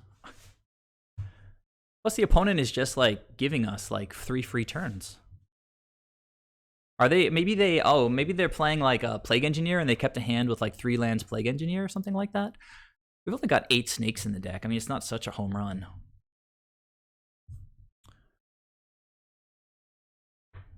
All right, what are we doing here? Oh, they're going to Collective Brutality us. But this is fine. They're going to choose an instant or sorcery. There's nothing that I want to surgical right now, right? I mean, they don't run too many dismembers. I mean, it's not that amazing, honestly. Don't be afraid of surgical. I mean, don't be afraid of Plague Engineer.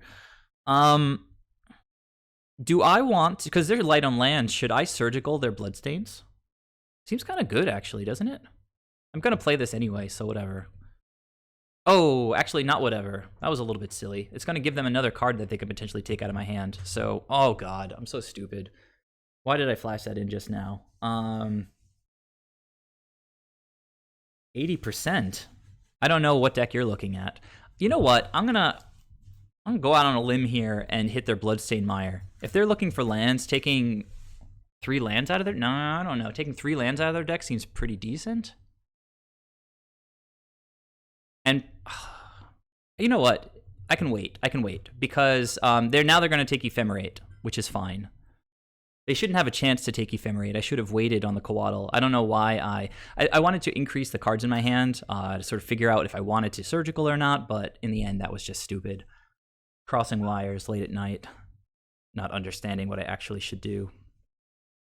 Opponent might just scoop in response to this. They could, of course, take call as well. Next turn, I can call for 2 drops or 3 drops, I guess, right? No, 2 drops. Okay, so they took the surgical, which is interesting.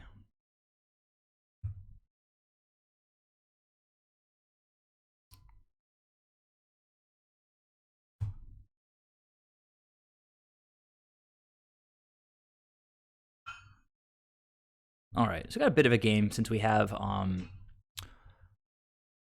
some defense here.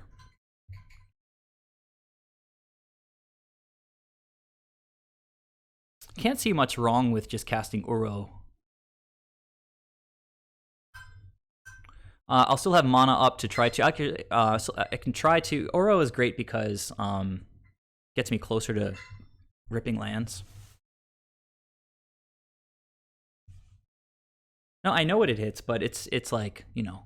We also have removal in our deck. You're not going to draw all 8 snakes. I mean, you're going to... Okay, that's pretty good.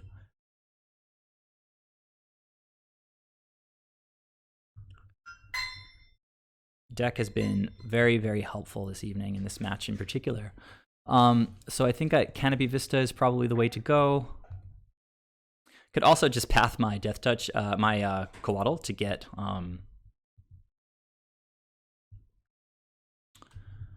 my 5th land, but that should probably just happen naturally. We'll see how it goes.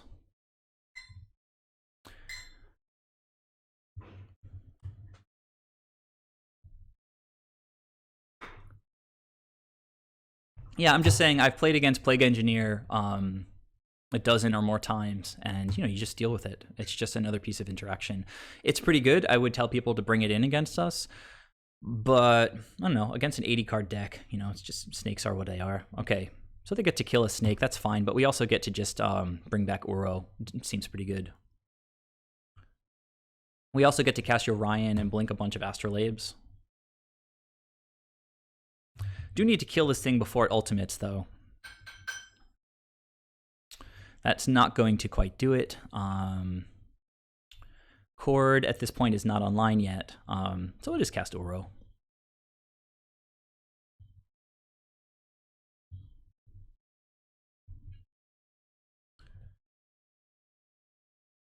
It's going to keep drawing us cards. Get a creature on the battlefield. Doesn't really work with Yorion so well, but again, we have Astrolabes. Wow, these chords are getting super clunky. I might want to cut back to 3 of these things.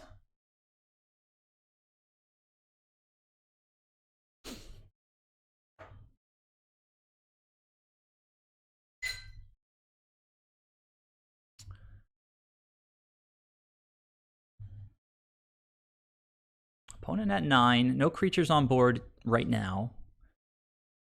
Dismember getting flashback doesn't kill Uro. Brutality doesn't kill Uro. I guess Liliana on Uro plus Dismember with a Snapcaster would get us. This is game 3. We got double shadowed and I punted in game 1 and game 2. Just really, really destroyed them. I've got 7 cards in hand just waiting to find their way out. Okay, players can't gain life. That's a little late. All right, so it's gonna deal some damage to me. I do have Winds of Abandon though, so see how that goes. Ewit, not helping a ton here, although Ewit hold up Efem seems pretty good. I kind of like just casting Winds of Abandon on Death Shadow and attacking Liliana. Get an Oro trigger. I hate that I'm getting stuck on lands. I probably should play a 29th land.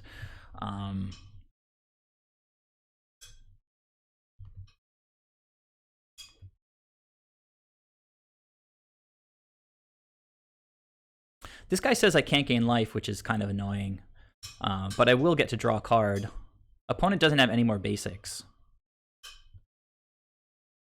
Get to draw a card off Uro, potentially put a land into play. That's pretty sick. So that means Yorion is coming next turn, which makes me really want to get Eternal Witness onto the board, but it does get pinged by Liliana. I don't have another land up. So I can just Eternal Witness, get back wins. Opponent pings Liliana, pings Eternal Witness, and then cast Yorion next turn. Blink some lands. So just play Abundant Growth. Blink that with Yorion next turn. If the opponent tries to kill...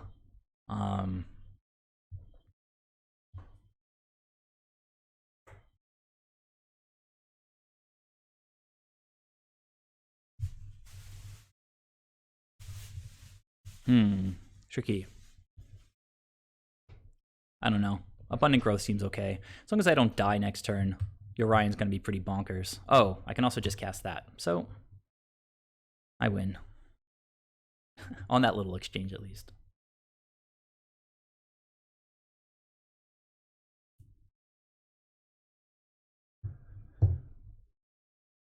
So Yorion's going to draw probably 4 cards. 1, 2, 3, and blinking Abundant Growth. We can just pitch some of these chords since they're not that great. Okay, gets a little smaller. What's happening here? I'm gonna get Plague Engineered. He's gonna name like Titan or something like that. Elder Giant. Elder Giant. It is a Titan, isn't it?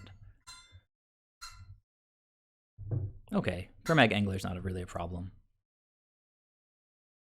Oh, opponent loses life. That's cool. Oh my, this is spicy.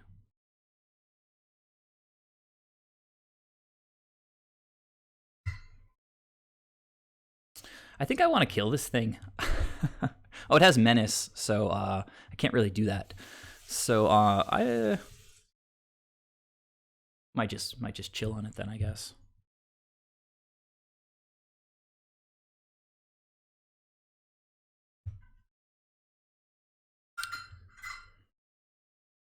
Eternal Witness getting back Winds of Abandon also seems pretty good.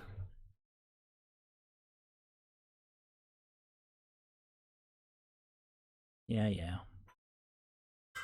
Scoos?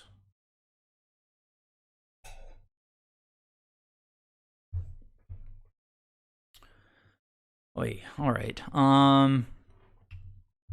So now I can play Yorion and just hold up Ephemerate. I also, this is my 6th land, so I do want that Winds of Abandon back. Gotta try to not die, though.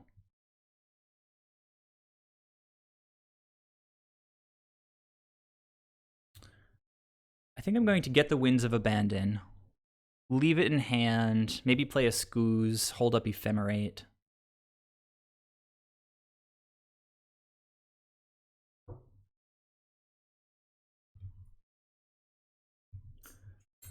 Or do I just cast the winds on one of their creatures right now? Do I not get greedy, I think?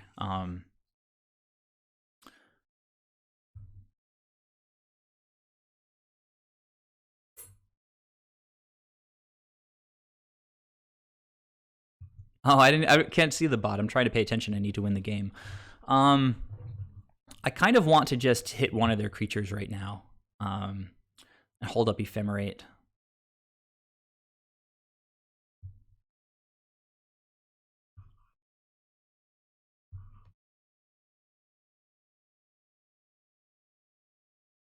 Opponent doesn't have any basics. We just have to kind of hold down the fort for one turn, I think. Opponent might try to... I mean, they could very easily have a counterspell in hand or Ephemerate, but we've got you know, some defense here. All right, so let's try to Ephemerate. We'll see how it goes. Could respond with push or counterspell, but it gets a card out of their hand. Oh, they're Thought Scouring. That's interesting. Push and Dismember. That's cool. Into the graveyard. Is this resolving? It resolved. That's cool. All right, we drew a land, which means we can Ephemerate and grab back Overloaded Winds of Abandon next turn. Opponent already activated Liliana. If they attack, I'm going to block. They don't want to attack, so they don't.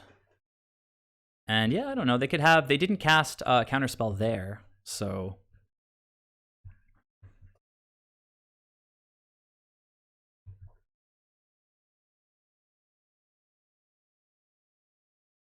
This Ferocidon, pretty ferocious. Okay, they just scooped. They can't deal with it. Yeah, all right. I'm gonna run to the bathroom. I'll be right back. This is going pretty well.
All right, hey guys. So what's going on with this bot? What's he got to say?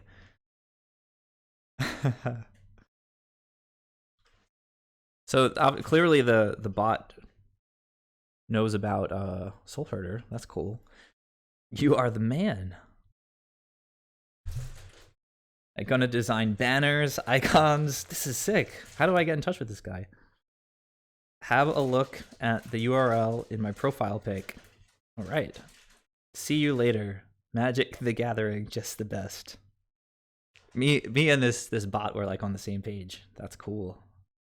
All right, he's gonna design me some stuff. Why don't you guys design me stuff? It's like,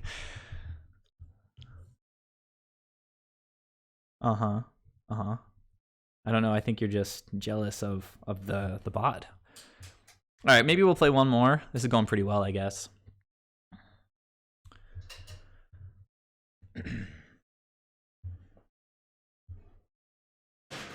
Tempted to just call it a night, end on a high note, but we'll see.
Sorry, guys. I forgot I was on mute there for a second. I was just talking about the triomes. I was saying I thought Indatha would be solid because it gets both off colors, but we really want to get green and blue on turn one. I mean, definitely blue. Blue is the important one, but getting green is also pretty cool. So I think I'm going to stick with this one for the time being. Maybe even add a second triome, but it seems a little bit sketchy. I remember from the hypergeometric calculator earlier, adding 2 triomes makes it like legitimately, I guess it makes sense, twice as likely to draw one in your opening 7. So we're going to add another land. I think it's probably just going to be another basic forest.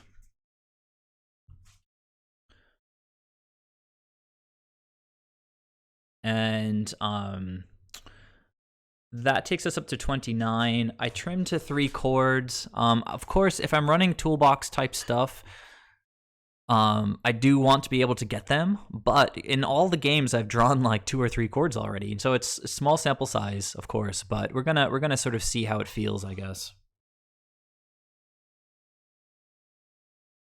Yeah, I mean, what I was thinking was that whenever I fetch on turn 1, I always get like one of the primary colors, usually blue, and then white. So if it's green and white or blue and white, I just want that white. So that's why I was thinking Indatha might be solid. It has our sort of primary color with green, and then it has the other ones. But ultimately, I think Zagoth is just going to be better. So yeah, anyhow, I think that's a nice little revision. We went up a land, went down 1 chord, fixed the triome. And yeah, we'll try to jump into one more match real quick. Looks like we have a sitting duck here waiting for us. Farfig Nugan, nice. Magic Online is freaking out as usual. We win the die roll. Pretty awesome. Let's fix this up a little bit. And yes, we would like to play first. We're going to reveal Yo-Yo and say okay. And yeah, this is a bit sketchy. Both chord and force are kind of dead early game. We got no card drawing. Skoos not really doing very much. No ephemerate targets. Looks like it could be a really good hand, like 2-drop, Eternal Witness, 2 lands, ephemerate. But I think it's sort of unkeepable. So I'm gonna mulligan. Okay, all right. We get turn 1 Zagoth Triome, gets green blue, and then I guess see there's no white. It's tricky. Go got a Parcel Beast for the turn 3 action. Yeah. I mean, I'm going to keep. It's just a question of I'm going to put the force on the bottom and then regret it when it's Tron. But when you're mulliganing, you typically don't really want to pitch cards to force. What? Oh, okay, all right. I was just confused because this Yorion thing always pops out like at the beginning of each game and it freaks me out. I thought I just passed the turn or something by mistake. All right. So first turn 1, Zagoth Triome. Feels pretty good.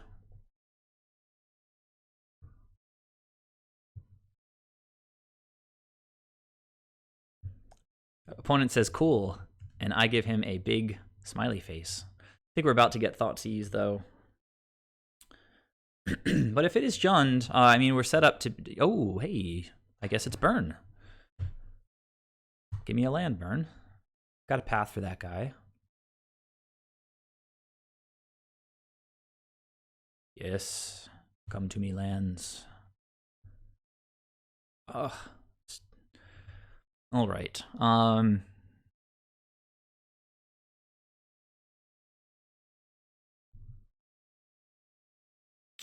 This is tricky. This is green, blue, black. Okie doke. So that means probably just want to play the forest and play Coiling Oracle.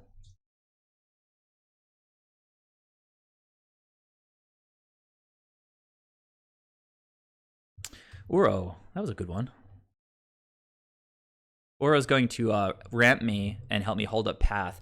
The opponent plays Swiftspear. Are they on one land? A seven card hand with one land. Night of Autumn is also super good. I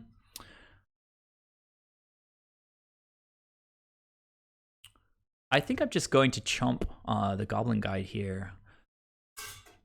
Oro pushes out more lands. Or hold up path. Gain some life. Maybe draw Ephemerate and start ephemerating. Although Parcel Beast is also just a big old body that can start blocking. So maybe Parcel Beast hold up path seems good.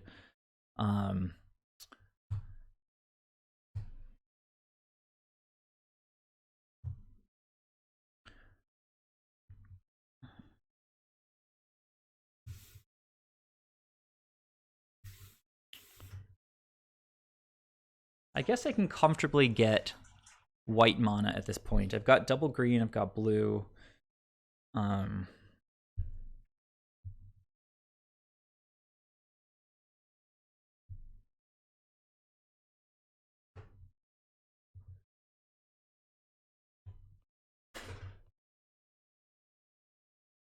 All right. Assemble Voltron. We go over. And yeah, so much text on that card. All right. Yeah, I think Parcel Beast does get around. Eidolon. Are they going to rip that second land? Maybe not. I think we're set to take one from Swiftspear and eat the Goblin Guide. Seems good to me.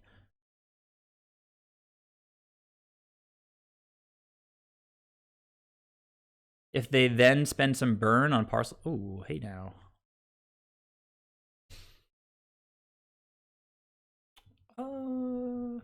Take it. Path. I could just take it. Or not block. And then... Let's see. I mean, if they're going to use a burn spell on Parcel Beast, it's kind of a win, but then we get 2 for 1. So I think I'm going to not... I mean, I was always set to block. I can block, and then if they have something, I can path the Swiftspear. Is that what you're saying? Yeah, block, and when they bolt... Well, the thing is, they're probably going to let it go to damage, right? But they should... Okay, I see. They should have let it go to damage first. Now, I don't love giving them another land here. That's what's going to happen.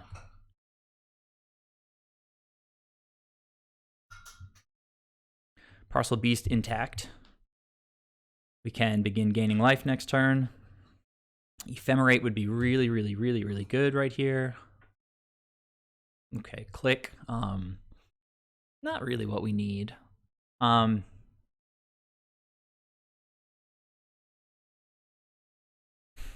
could start with Uro, see what happens. This is complicated. So just gain 4 life with Night of Autumn seems pretty good.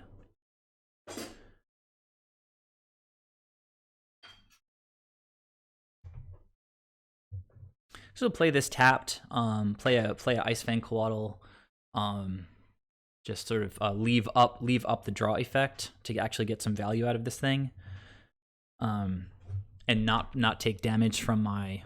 Like, I don't know that like pay 2 life, draw a card is what I want right now.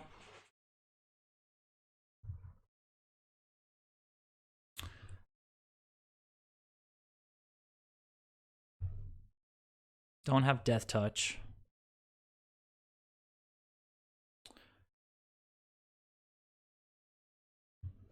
I mean, Night of Autumn just gains life too, so...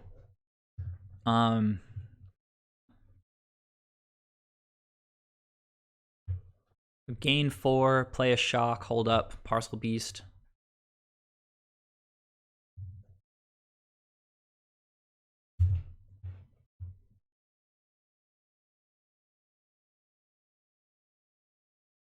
Yeah, I mean, they're not gonna 14 us next turn. Let's see what Coatl gives us. We have to learn how to play with Parcel Beast. It's actually pretty tricky. Ah, well, that's a better land, right? Well, we can take one next turn. Go get like a Prairie Canopy or Prairie Stream Prairie Canopy. That's funny. Although this allows the opponent to leave up, allows the opponent to leave up Skullcrack, which is kind of obnoxious. Looks like they're choosing not to do that. They know that I have a Knight of Autumn. All right, they're going hard here. I mean, that's the hand that they kept. Bring it, opponent. Got you covered. We're just going to get to cleanly activate this guy. Oh, that's so good.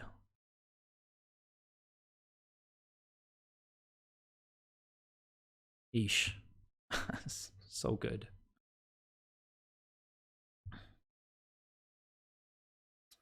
Tournament practice, I mean, like, I haven't played too much of it, but my impression is that tournament practice is for, you know, it's what it sounds like. It's for people who are not really willing to invest cash into their deck, which is reasonable, you know? They're like people getting used to a new deck, that kind of thing. So Uro's coming close to being online, so I think casting Uro seems fine. And then we'll just sort of play it by ear from there. Although I'll just crack this right now. Go get a Prairie Stream. Yeah, the EV is not great on these, but it doesn't lock you into 5 matches like a league does.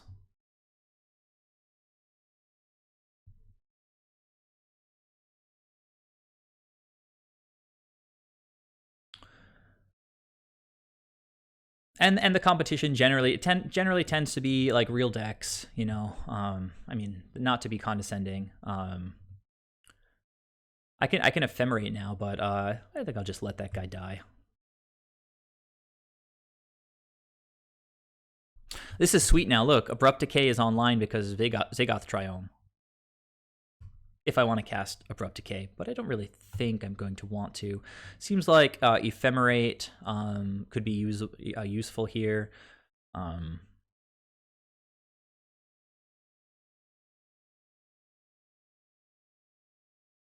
Again, Uro's getting close, so some kind of trading wouldn't be out of the question just to be able to cast Uro. And also, it counts towards blue for Uro, which is beautiful. Searing Blaze, I think I want to respond to that with Ephemerate. And that leaves up mana, of course, to be able to activate the DJ Parcel Beats. All right, so I take 3. Opponent's going to get in, and honestly, at this point, I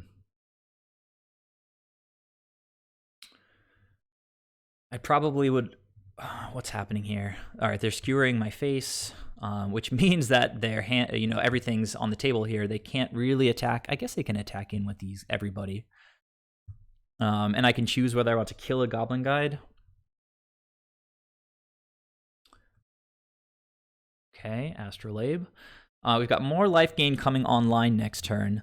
We've got an Ephemerate coming back. We can get that with Eternal Witness. So I think I like just like throwing this in front of this guy here. I'll take 5 instead of 6. You know what? I think I actually like just killing the Goblin Guide. I'll take 6. We're going to gain some life. I go down to 4 and then go up to 7. I don't actually love that life total. I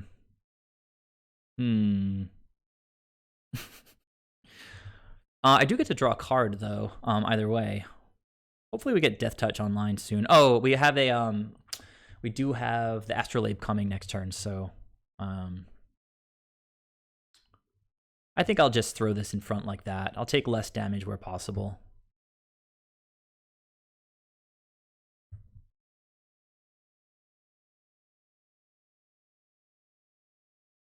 Draw that card, Beast. Love it. And I guess, I mean, this gives it summoning sickness if I flicker it. I don't think I really want to flicker the Parcel Beast. It's just my value engine. It does give me more blockers, which is, of course, always nice. It's fine, right? It's fine. We're going to draw a card from the Coiling Oracle anyway. Oh, that was sick. It hit a land. Okay, we can do whatever we want this turn. I think what I want is Knight of Autumn plus Oro, but I don't have enough cards. So let's just do something slightly different then. First of all, Knight of Autumn seems good. Although, let's see. I can Knight of Autumn, Eternal Witness, get back Ephemerate, gain more life off of Knight of Autumn. Gaining 8 life against Burn right now seems pretty good. If they attack, I can chump, and then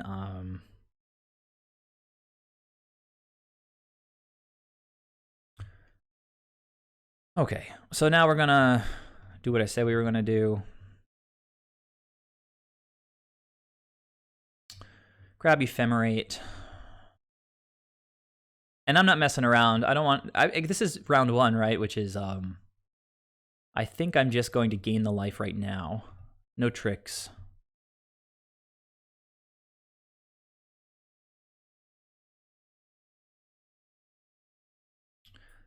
Don't want Knight of Autumn getting Searing Blazed in response to Ephemerate. So, if this is game 1, I'm obviously taking way longer than I should. And also, okay, opponent just scooped. Yeah, Parcel Beast seems pretty good. We do not have a lot against Burn. I'm going to put in the Auriok Champion, which is nutty if it gets down. Stonehorn, pretty weak. As you saw, we typically seem to control their attacks. It is a goodish blocker, but we can still get burnt to the face. Worship is way better in this matchup. It just puts the brakes entirely on Burn. Like they Eidolon, you can cast spells into it with Worship out. You get down to 1 life, and you can just keep casting spells into it. I am 3-0 tonight, playing Qs and up a game against Burn right now. I think I mulliganed that game, and the opponent kept 7.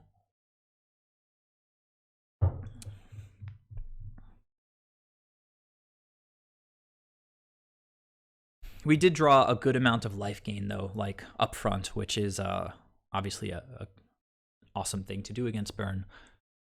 Probably want to cut the upper end a little bit if possible.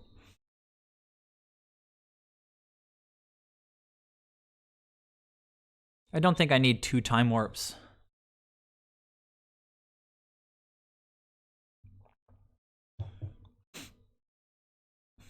Yeah, I mean, time warp is just basically something to pitch the force in this matchup.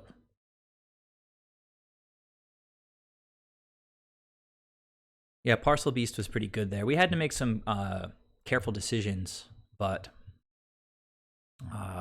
we did, and we got there. So I've been mulliganing a fair amount. I am up to 29 lands here.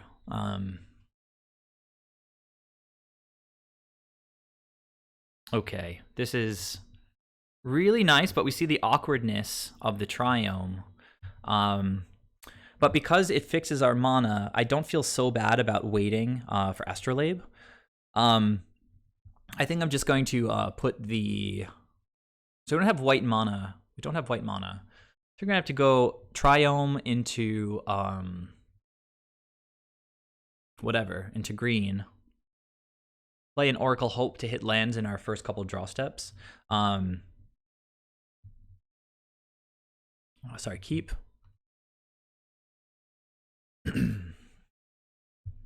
So maybe Goblin Guide will give me a land? I mean, we played Zagoth Triome on our first turn last game, so opponent's going to think I'm playing like 4 Triomes or something. I mean, if I draw... Let's see what I draw. Oh, I drew an Assassin's Trophy. That's clunky. Jesus. All right. I'll play it. Opponent's gonna say cool again. True. Yeah, we can play Astrolabe next turn, I guess. If the opponent plays, well, let's see what they play. Okay, well, definitely got some damage coming our way. If they pass to us without 2 up next turn, we can go for Knight of Autumn, Canopy Vista. Oh god, these lands. Oh god. I'm getting got by my lands right now.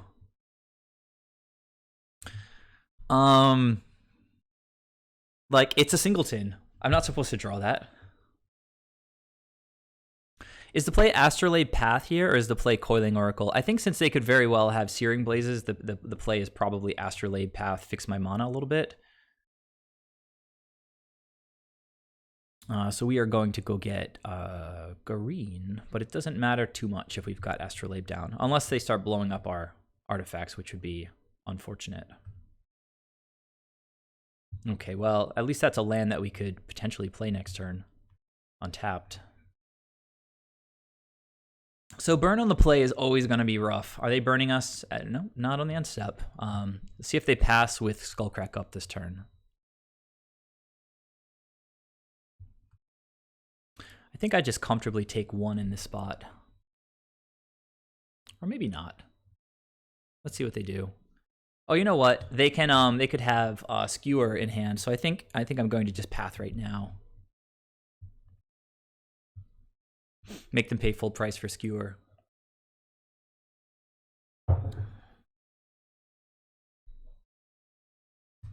Are they okay? Oh, they just passed the turn. That's pretty sick. Siege Rhino, my hero. All right, so this is definitely representing Skullcrack. So I am pretty happy to just start with the Oracle here and see how it goes. Or, yeah.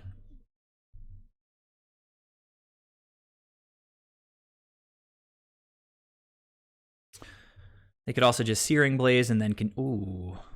That kind of makes me want to play Hallowed Fountain.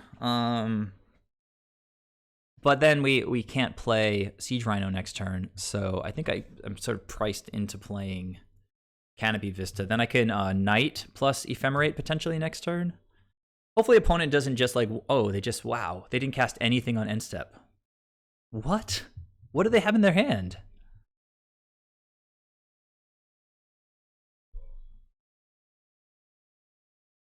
Okay, still holding. Now I can play Knight of Autumn and Ephemerate in response to Skullcrack skills.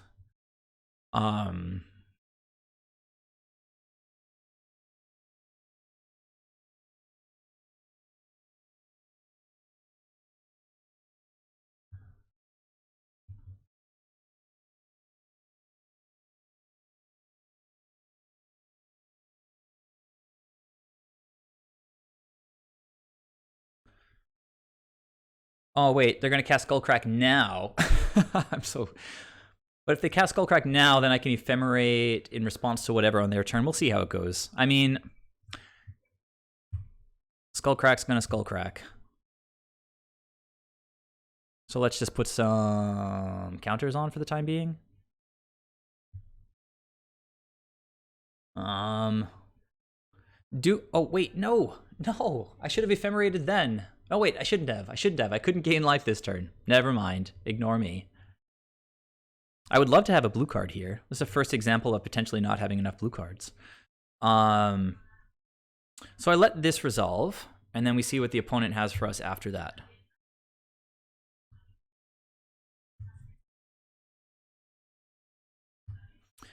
Any basic land? Hey, that's pretty sick. So the opponent only has 1 card in hand, which means I can have some fun here, I guess.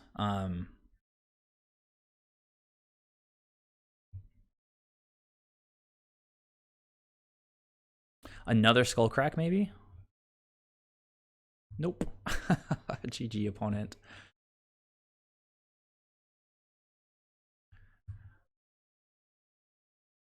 So if they don't have another Skullcrack in hand, I feel like maybe I should just Ephemerate right now. Yeah, I'm gonna do that. Not playing any games. You gotta know. Oh, what are they doing? Oh my god. Wow. Okay. Okay, alright. Very nice opponent. Very nice. Very nice.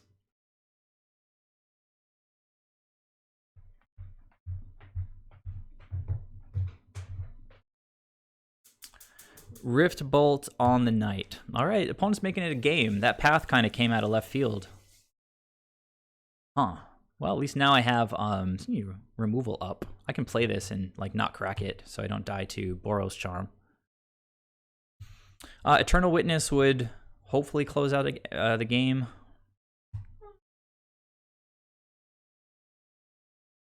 Oro is also an excellent draw.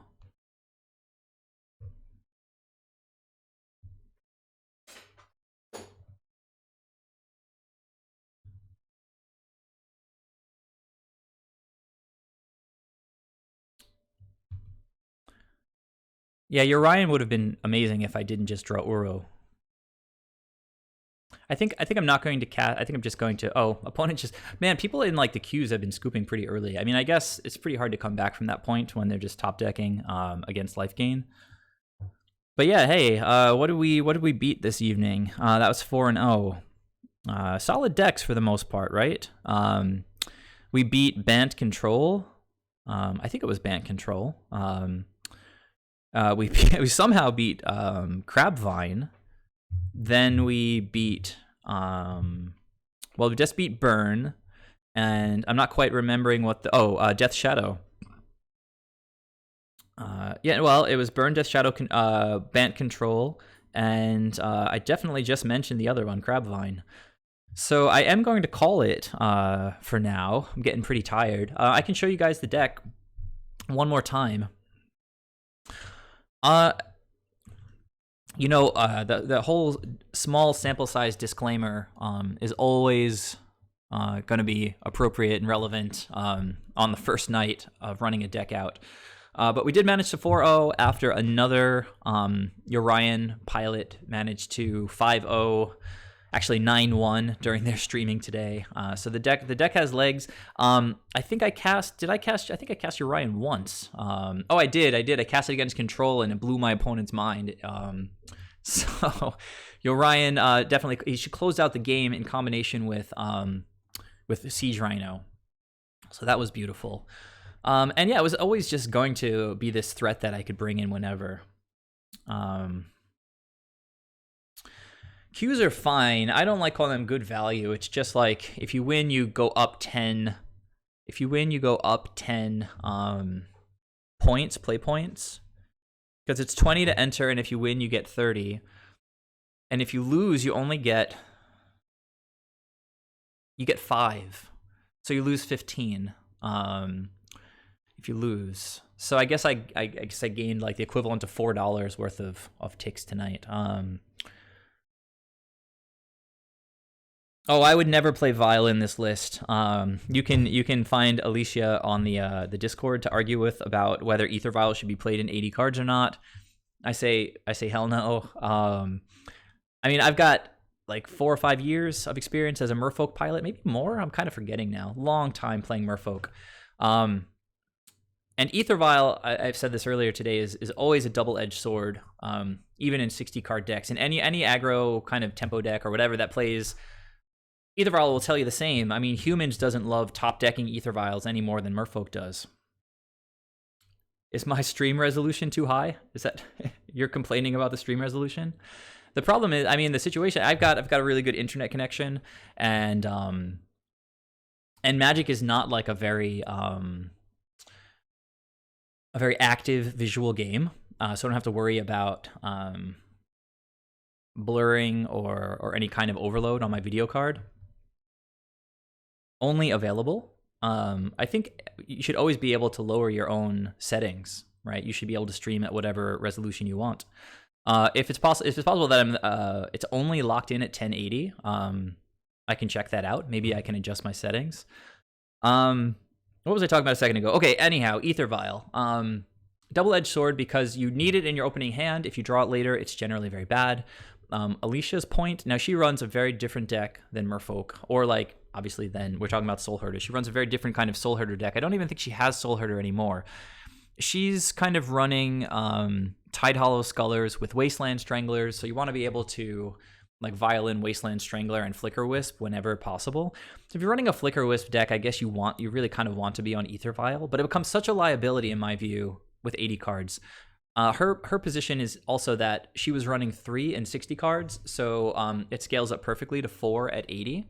So, you know, she said it's been feeling good so far, but I definitely wouldn't play Aether Vial in 80 cards. I just think it's a little bit wacky. The mana base felt fine. It felt like we were slightly light, but we drew it when we needed to. Like, we have a lot of draw effects. If we ephemerate a Coiling Oracle, get 2 draws, we typically, like, drew into lands exactly when we needed to, like, very nicely. Maybe we had 1 extra land ready to go in the queue. We played Zagoth Triome on 2 turn 1s when it, you know, wasn't really that awkward, so it seems kind of fine. What do you got to say here, Camellia? If you win 1, lose 1, you spent 4 ticks or play points and got 2.5 ticks. She paid 2 matches to... Well, I mean, let's think about it. You don't pay 1 ticks in 4... Okay, hold on. Win 1, lose 1, 4 ticks, right.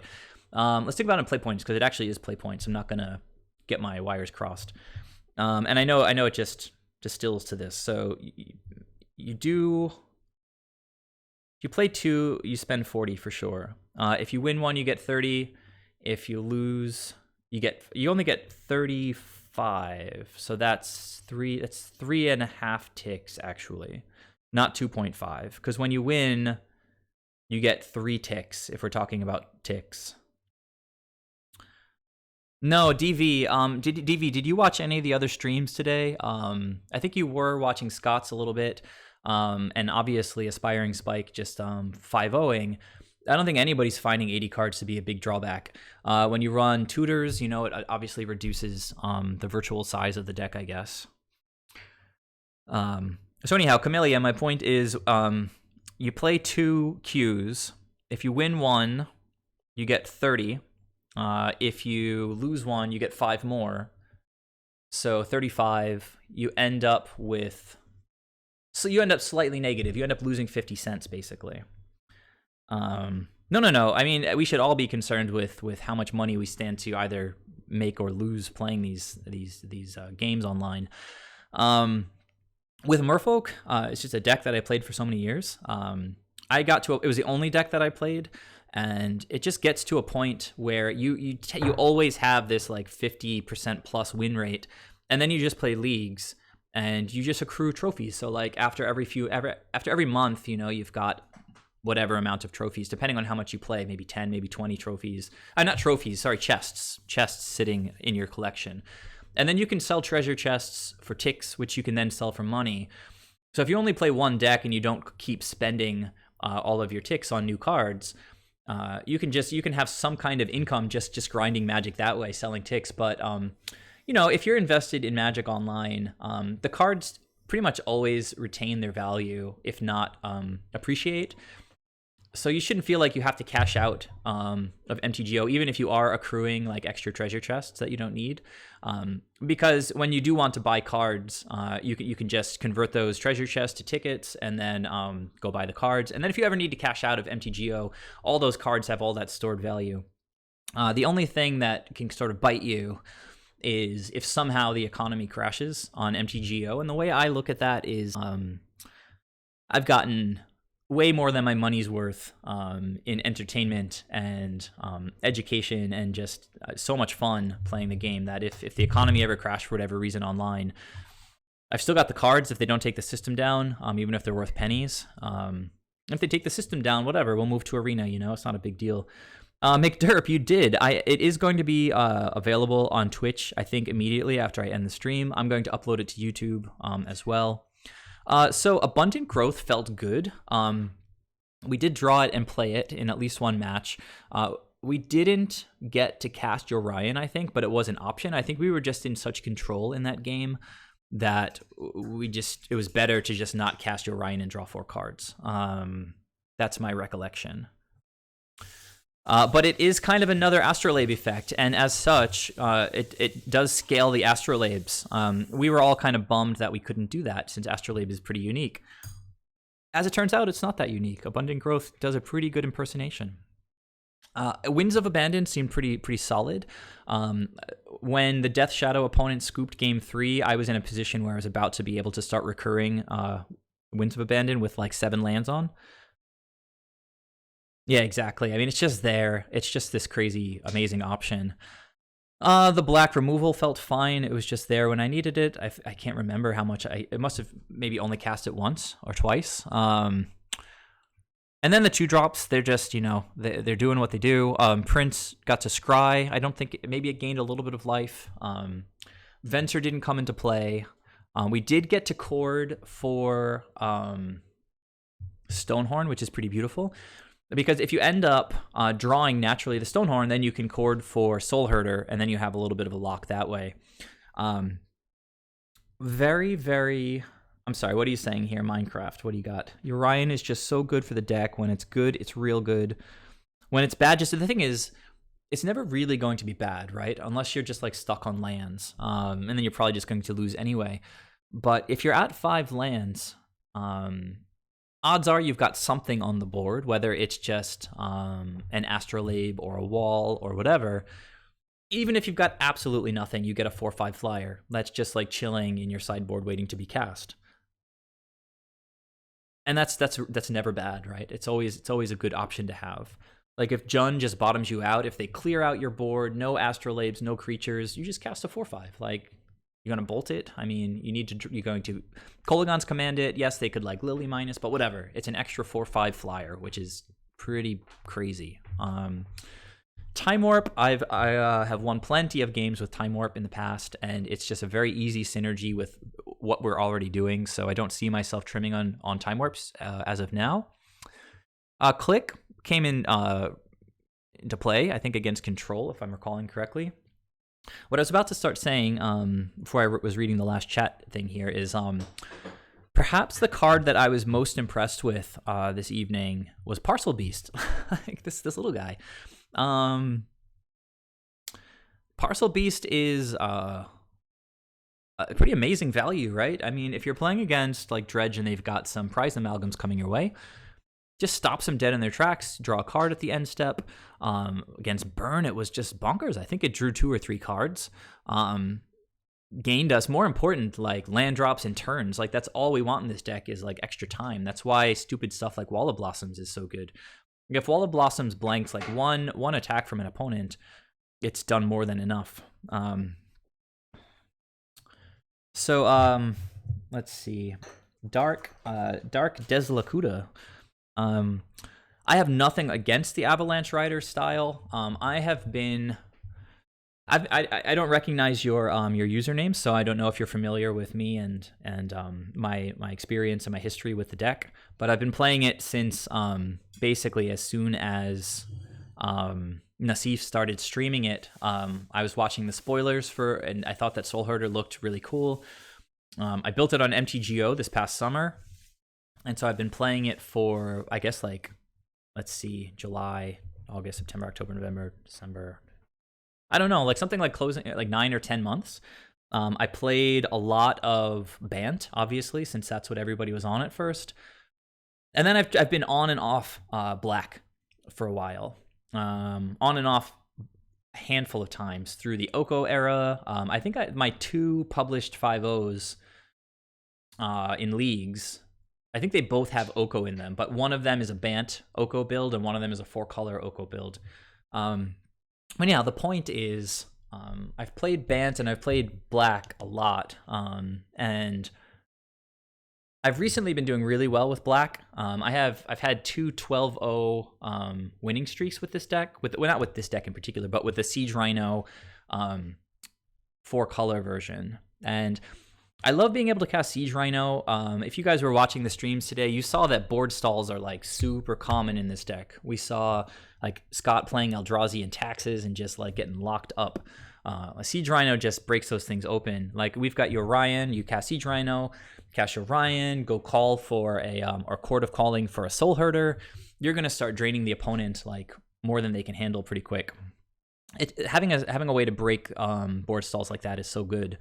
And then, of course, against Tron, Assassin's Trophy is really strong. You combine that with Surgical, and you can just take them off Tron for an entire game. Yeah, McDerp, I beat Bant Control, and then Death Shadow, Grixis Death Shadow, Burn, and whatever the other one is. God, I keep forgetting. Getting tired. So to answer your question about whether I would try the Avalanche Rider style, there's so many possible directions to take with this deck, and we just all started playing 80 cards right now, so it's like just if there were this many possibilities now, it's just like you can't even fathom how many possibilities there are. People have mentioned trying to run Avalanche Riders. It's like the best red blinkable creature, so it's sort of an obvious possibility. It's extremely promising how well Aspiring Spike did today. But personally, I've been feeling pretty good with this deck, and I think it just benefits the community more if I keep pushing the direction that I've been developing, rather than just piggybacking immediately onto a list that has seen some initial success. Oro feels the same in this build. He just feels utterly broken every time I draw him. Like against mid-range, draw Oro, and it's just like, I'm sorry, Jund opponent, like you don't deserve it, but Oro says I have to win the game. If you play it against Burn, obviously it's like, just insane, right? If it's later in the game against Burn, it's kind of nutty because you get to play it and escape it, gain 6 life, keep ramping, whatever, get a gigantic blocker. But even just gaining 3 is really, really good against Burn. Against Control, are they going to counter it and put it in your graveyard? It's sort of like nets us a card in that sense, right? So Uro just feels really good, and I don't think I want to run more than 2. I think with Cord, if I'm playing against Jund, I would happily go Cord for Uro, just to get him in the game. I've definitely called for Uro plenty of times against mid-range decks. So yeah, anyhow, guys, keep coming with the questions. This is a productive conversation, I think. Sideboard felt really tight. Like Thoughtseize, I feel like I cast a couple Thoughtseizes tonight. Definitely against Control. We didn't get Thrun down. We didn't play any Trons, but Ceremonious Rejection is just sort of cornerstone of my sideboard right now. If you're not packing 4 Avalanche Riders in the main, you might want to have 4 Ceremonious in the sideboard. Auriok Champion was amazing against. I actually kind of want to open up. I'm just going to. No Planeswalkers. I've been on no Planeswalkers. People. This whole transition to 80 cards, I think, has given people sort of a new reason to start exploring completely different directions with the deck. I wasn't running Planeswalkers in my black build, and when I expand to 80 cards, like you guys who were with me during the stream when I actually put together the 80 card list saw my approach. It's like if I have 10 2-drops, I want to scale that so that it stays the same. I'm not going to be able to fit Planeswalkers unless I carve space proportionally out of things that have already been doing a good job. So is this the Death Shadow game? Was it the second to last?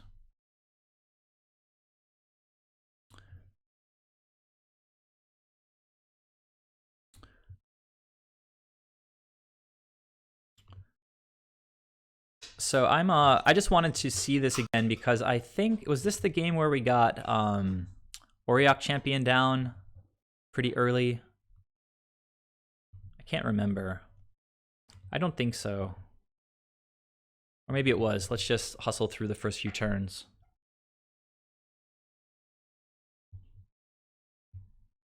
Yeah, it must have been a different one. I feel like it was in the first couple of turns. This was such a stupid misplay right there. But the opponent took Surgical anyway, which is weird. I don't think this was the game. I think it was probably game 2. So anyhow, McDerp, I think no Planeswalkers feels fine. Obviously, there are some really, really powerful Planeswalkers. I also don't have any Cryptic, and watching Scott play Cryptic made me like almost want to go to Bant. Like I was that impressed with Cryptic Command. But again, I feel like it's more valuable there. This is the game where we play that early Auriok champion. So Minecraft, what's up? Newer to MTGO, any suggestions for getting some of the new cards when a set comes out besides just drafting, playing sealed? Are you talking about Magic? So you're talking about Magic Online, right? I guess that's what you're saying. I mean, do you know how to just generally buy cards? You go to the trade. You have to make a trade binder and add tickets or ticks to your trade binder. I can really just show you that real quick. In your collection, right, you go to trade binders, you make a new binder. This is my new binder, and it's just got some tickets in it. And then you go to trade, and I recommend GoatBots. You can see I typed in goat already. And then you need to scroll down alphabetically. You're going to find the GoatBot. You find one that's open, click trade, say okay. If at any moment Minecraft, this is unnecessary because you know how to do this stuff, just interrupt me. I'm just showing anybody who doesn't know how to use Magic Online how to use it. So I made a trade binder. When I clicked trade with this bot in the trade tab, it asked me if I wanted to add my whole collection to the trade or if I just want to add my trade binder. You want to click just trade binder. So now it says you have 56 tradable tickets, but no items I want because they don't want anything because I don't want anything. So I can type in, I'm still looking for Parcel Beast promos. So let me type in Parcel Beast and see if they've gotten populated yet. So they still just only have the non-promo. But if you want to buy this, you would click on it. In this case, this card is only 4 cents. So I've traded with these guys before. So I've got stored credits left over, like change from like a cash register, basically. And it's going to take that difference, that balance out of my, the difference out of my balance. Is what I want to say. But if you had no balance with them, you would add this, and then you would see like 1 ticket added to this exchange. So, for example, let me go to see if he has any Yorions in stock. They've been pretty hard to come by, but I see they do have 3 in stock right now. So that's good for all you guys who need to pick up Yorion. And you can see it just adds tickets, right? This is interesting. This guy was, I think he was $5 earlier today, or 5 tickets, and then went up and came right back down. But right now it's 1.84 ticks. So so it adds 2 tickets, and then I will get the change of that 2 tickets added to my account, and I can just use it to buy things next time. It's possible that what I saw previously was the promo that cost 5 tickets, but either way, that's how you get cards on Magic Online. This is all answering Minecraft Omega 5's question, and anybody else who's new to Magic Online. That's how you buy cards. Of course, to do that, you have to actually go to the store at first, and you have to add tickets to your cart, and then you actually have to put in your Visa card and all that stuff. That's pretty straightforward. But then you use that Magic Bucks to buy stuff. So anyhow, I was really impressed with Cryptic as well. Good for comparing MTGO bot prices. That's great to know. Minecraft Omega, was that helpful at all? Or is that just stuff that you knew already as far as how to acquire new cards? There's really no other way that I know of except for, I mean, how else are you going to do it other than playing draft or sealed? You can trade with friends if some of your friends have opened certain cards that you want. Like I think if I pull up my buddy list here and I right click on somebody and then say trade, like if I don't know why it's not letting me. What if I go to this guy, Bounds? So, but he's online and I could trade if I wanted something from him. So that's another way that you can get new cards, is you can trade with friends. All right, guys, I'm going to wind this down. I'm happy to answer any last questions you might have. I will definitely update my pinned list in the Discord to make sure that every single card after this stream is accurate on my list. For anybody who's interested in trying the 4 colors with black, Um,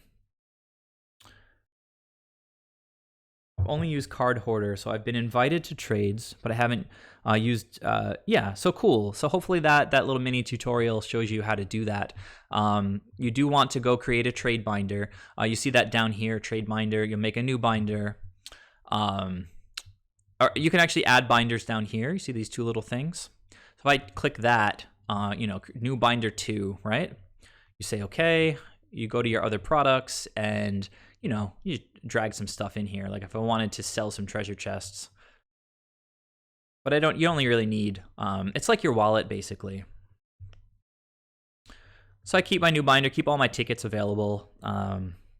Cool, McDerp. Thanks for joining me. Sorry you missed the gameplay. Seems like you guys are good as far as questions go. Hopefully you're as excited as I am about continuing to play with Yorion. It really changes the game for us. How competitive it makes us relative to where we were yesterday is sort of yet to be seen, but it just, everything looks really promising right now.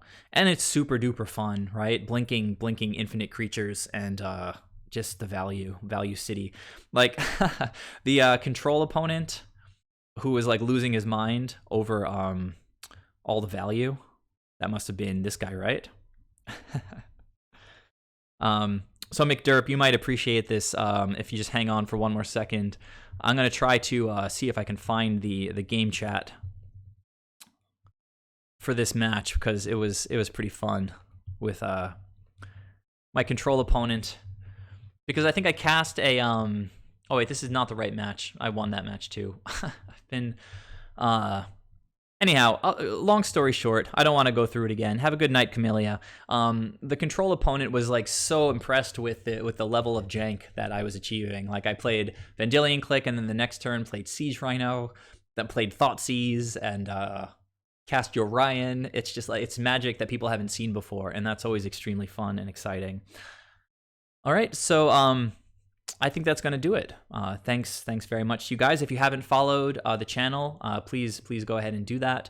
If you'd like to support the channel, please subscribe. If you've got an Amazon Prime account, you can get one free subscription just by linking your Amazon Prime and your Twitch Prime accounts. And of course, subscribing to me helps a lot. It's a bit of financial support. And also it just unlocks things that I can do. Like I can add more emotes to try to make things a little bit more fun for you guys. That's going to be it. I'll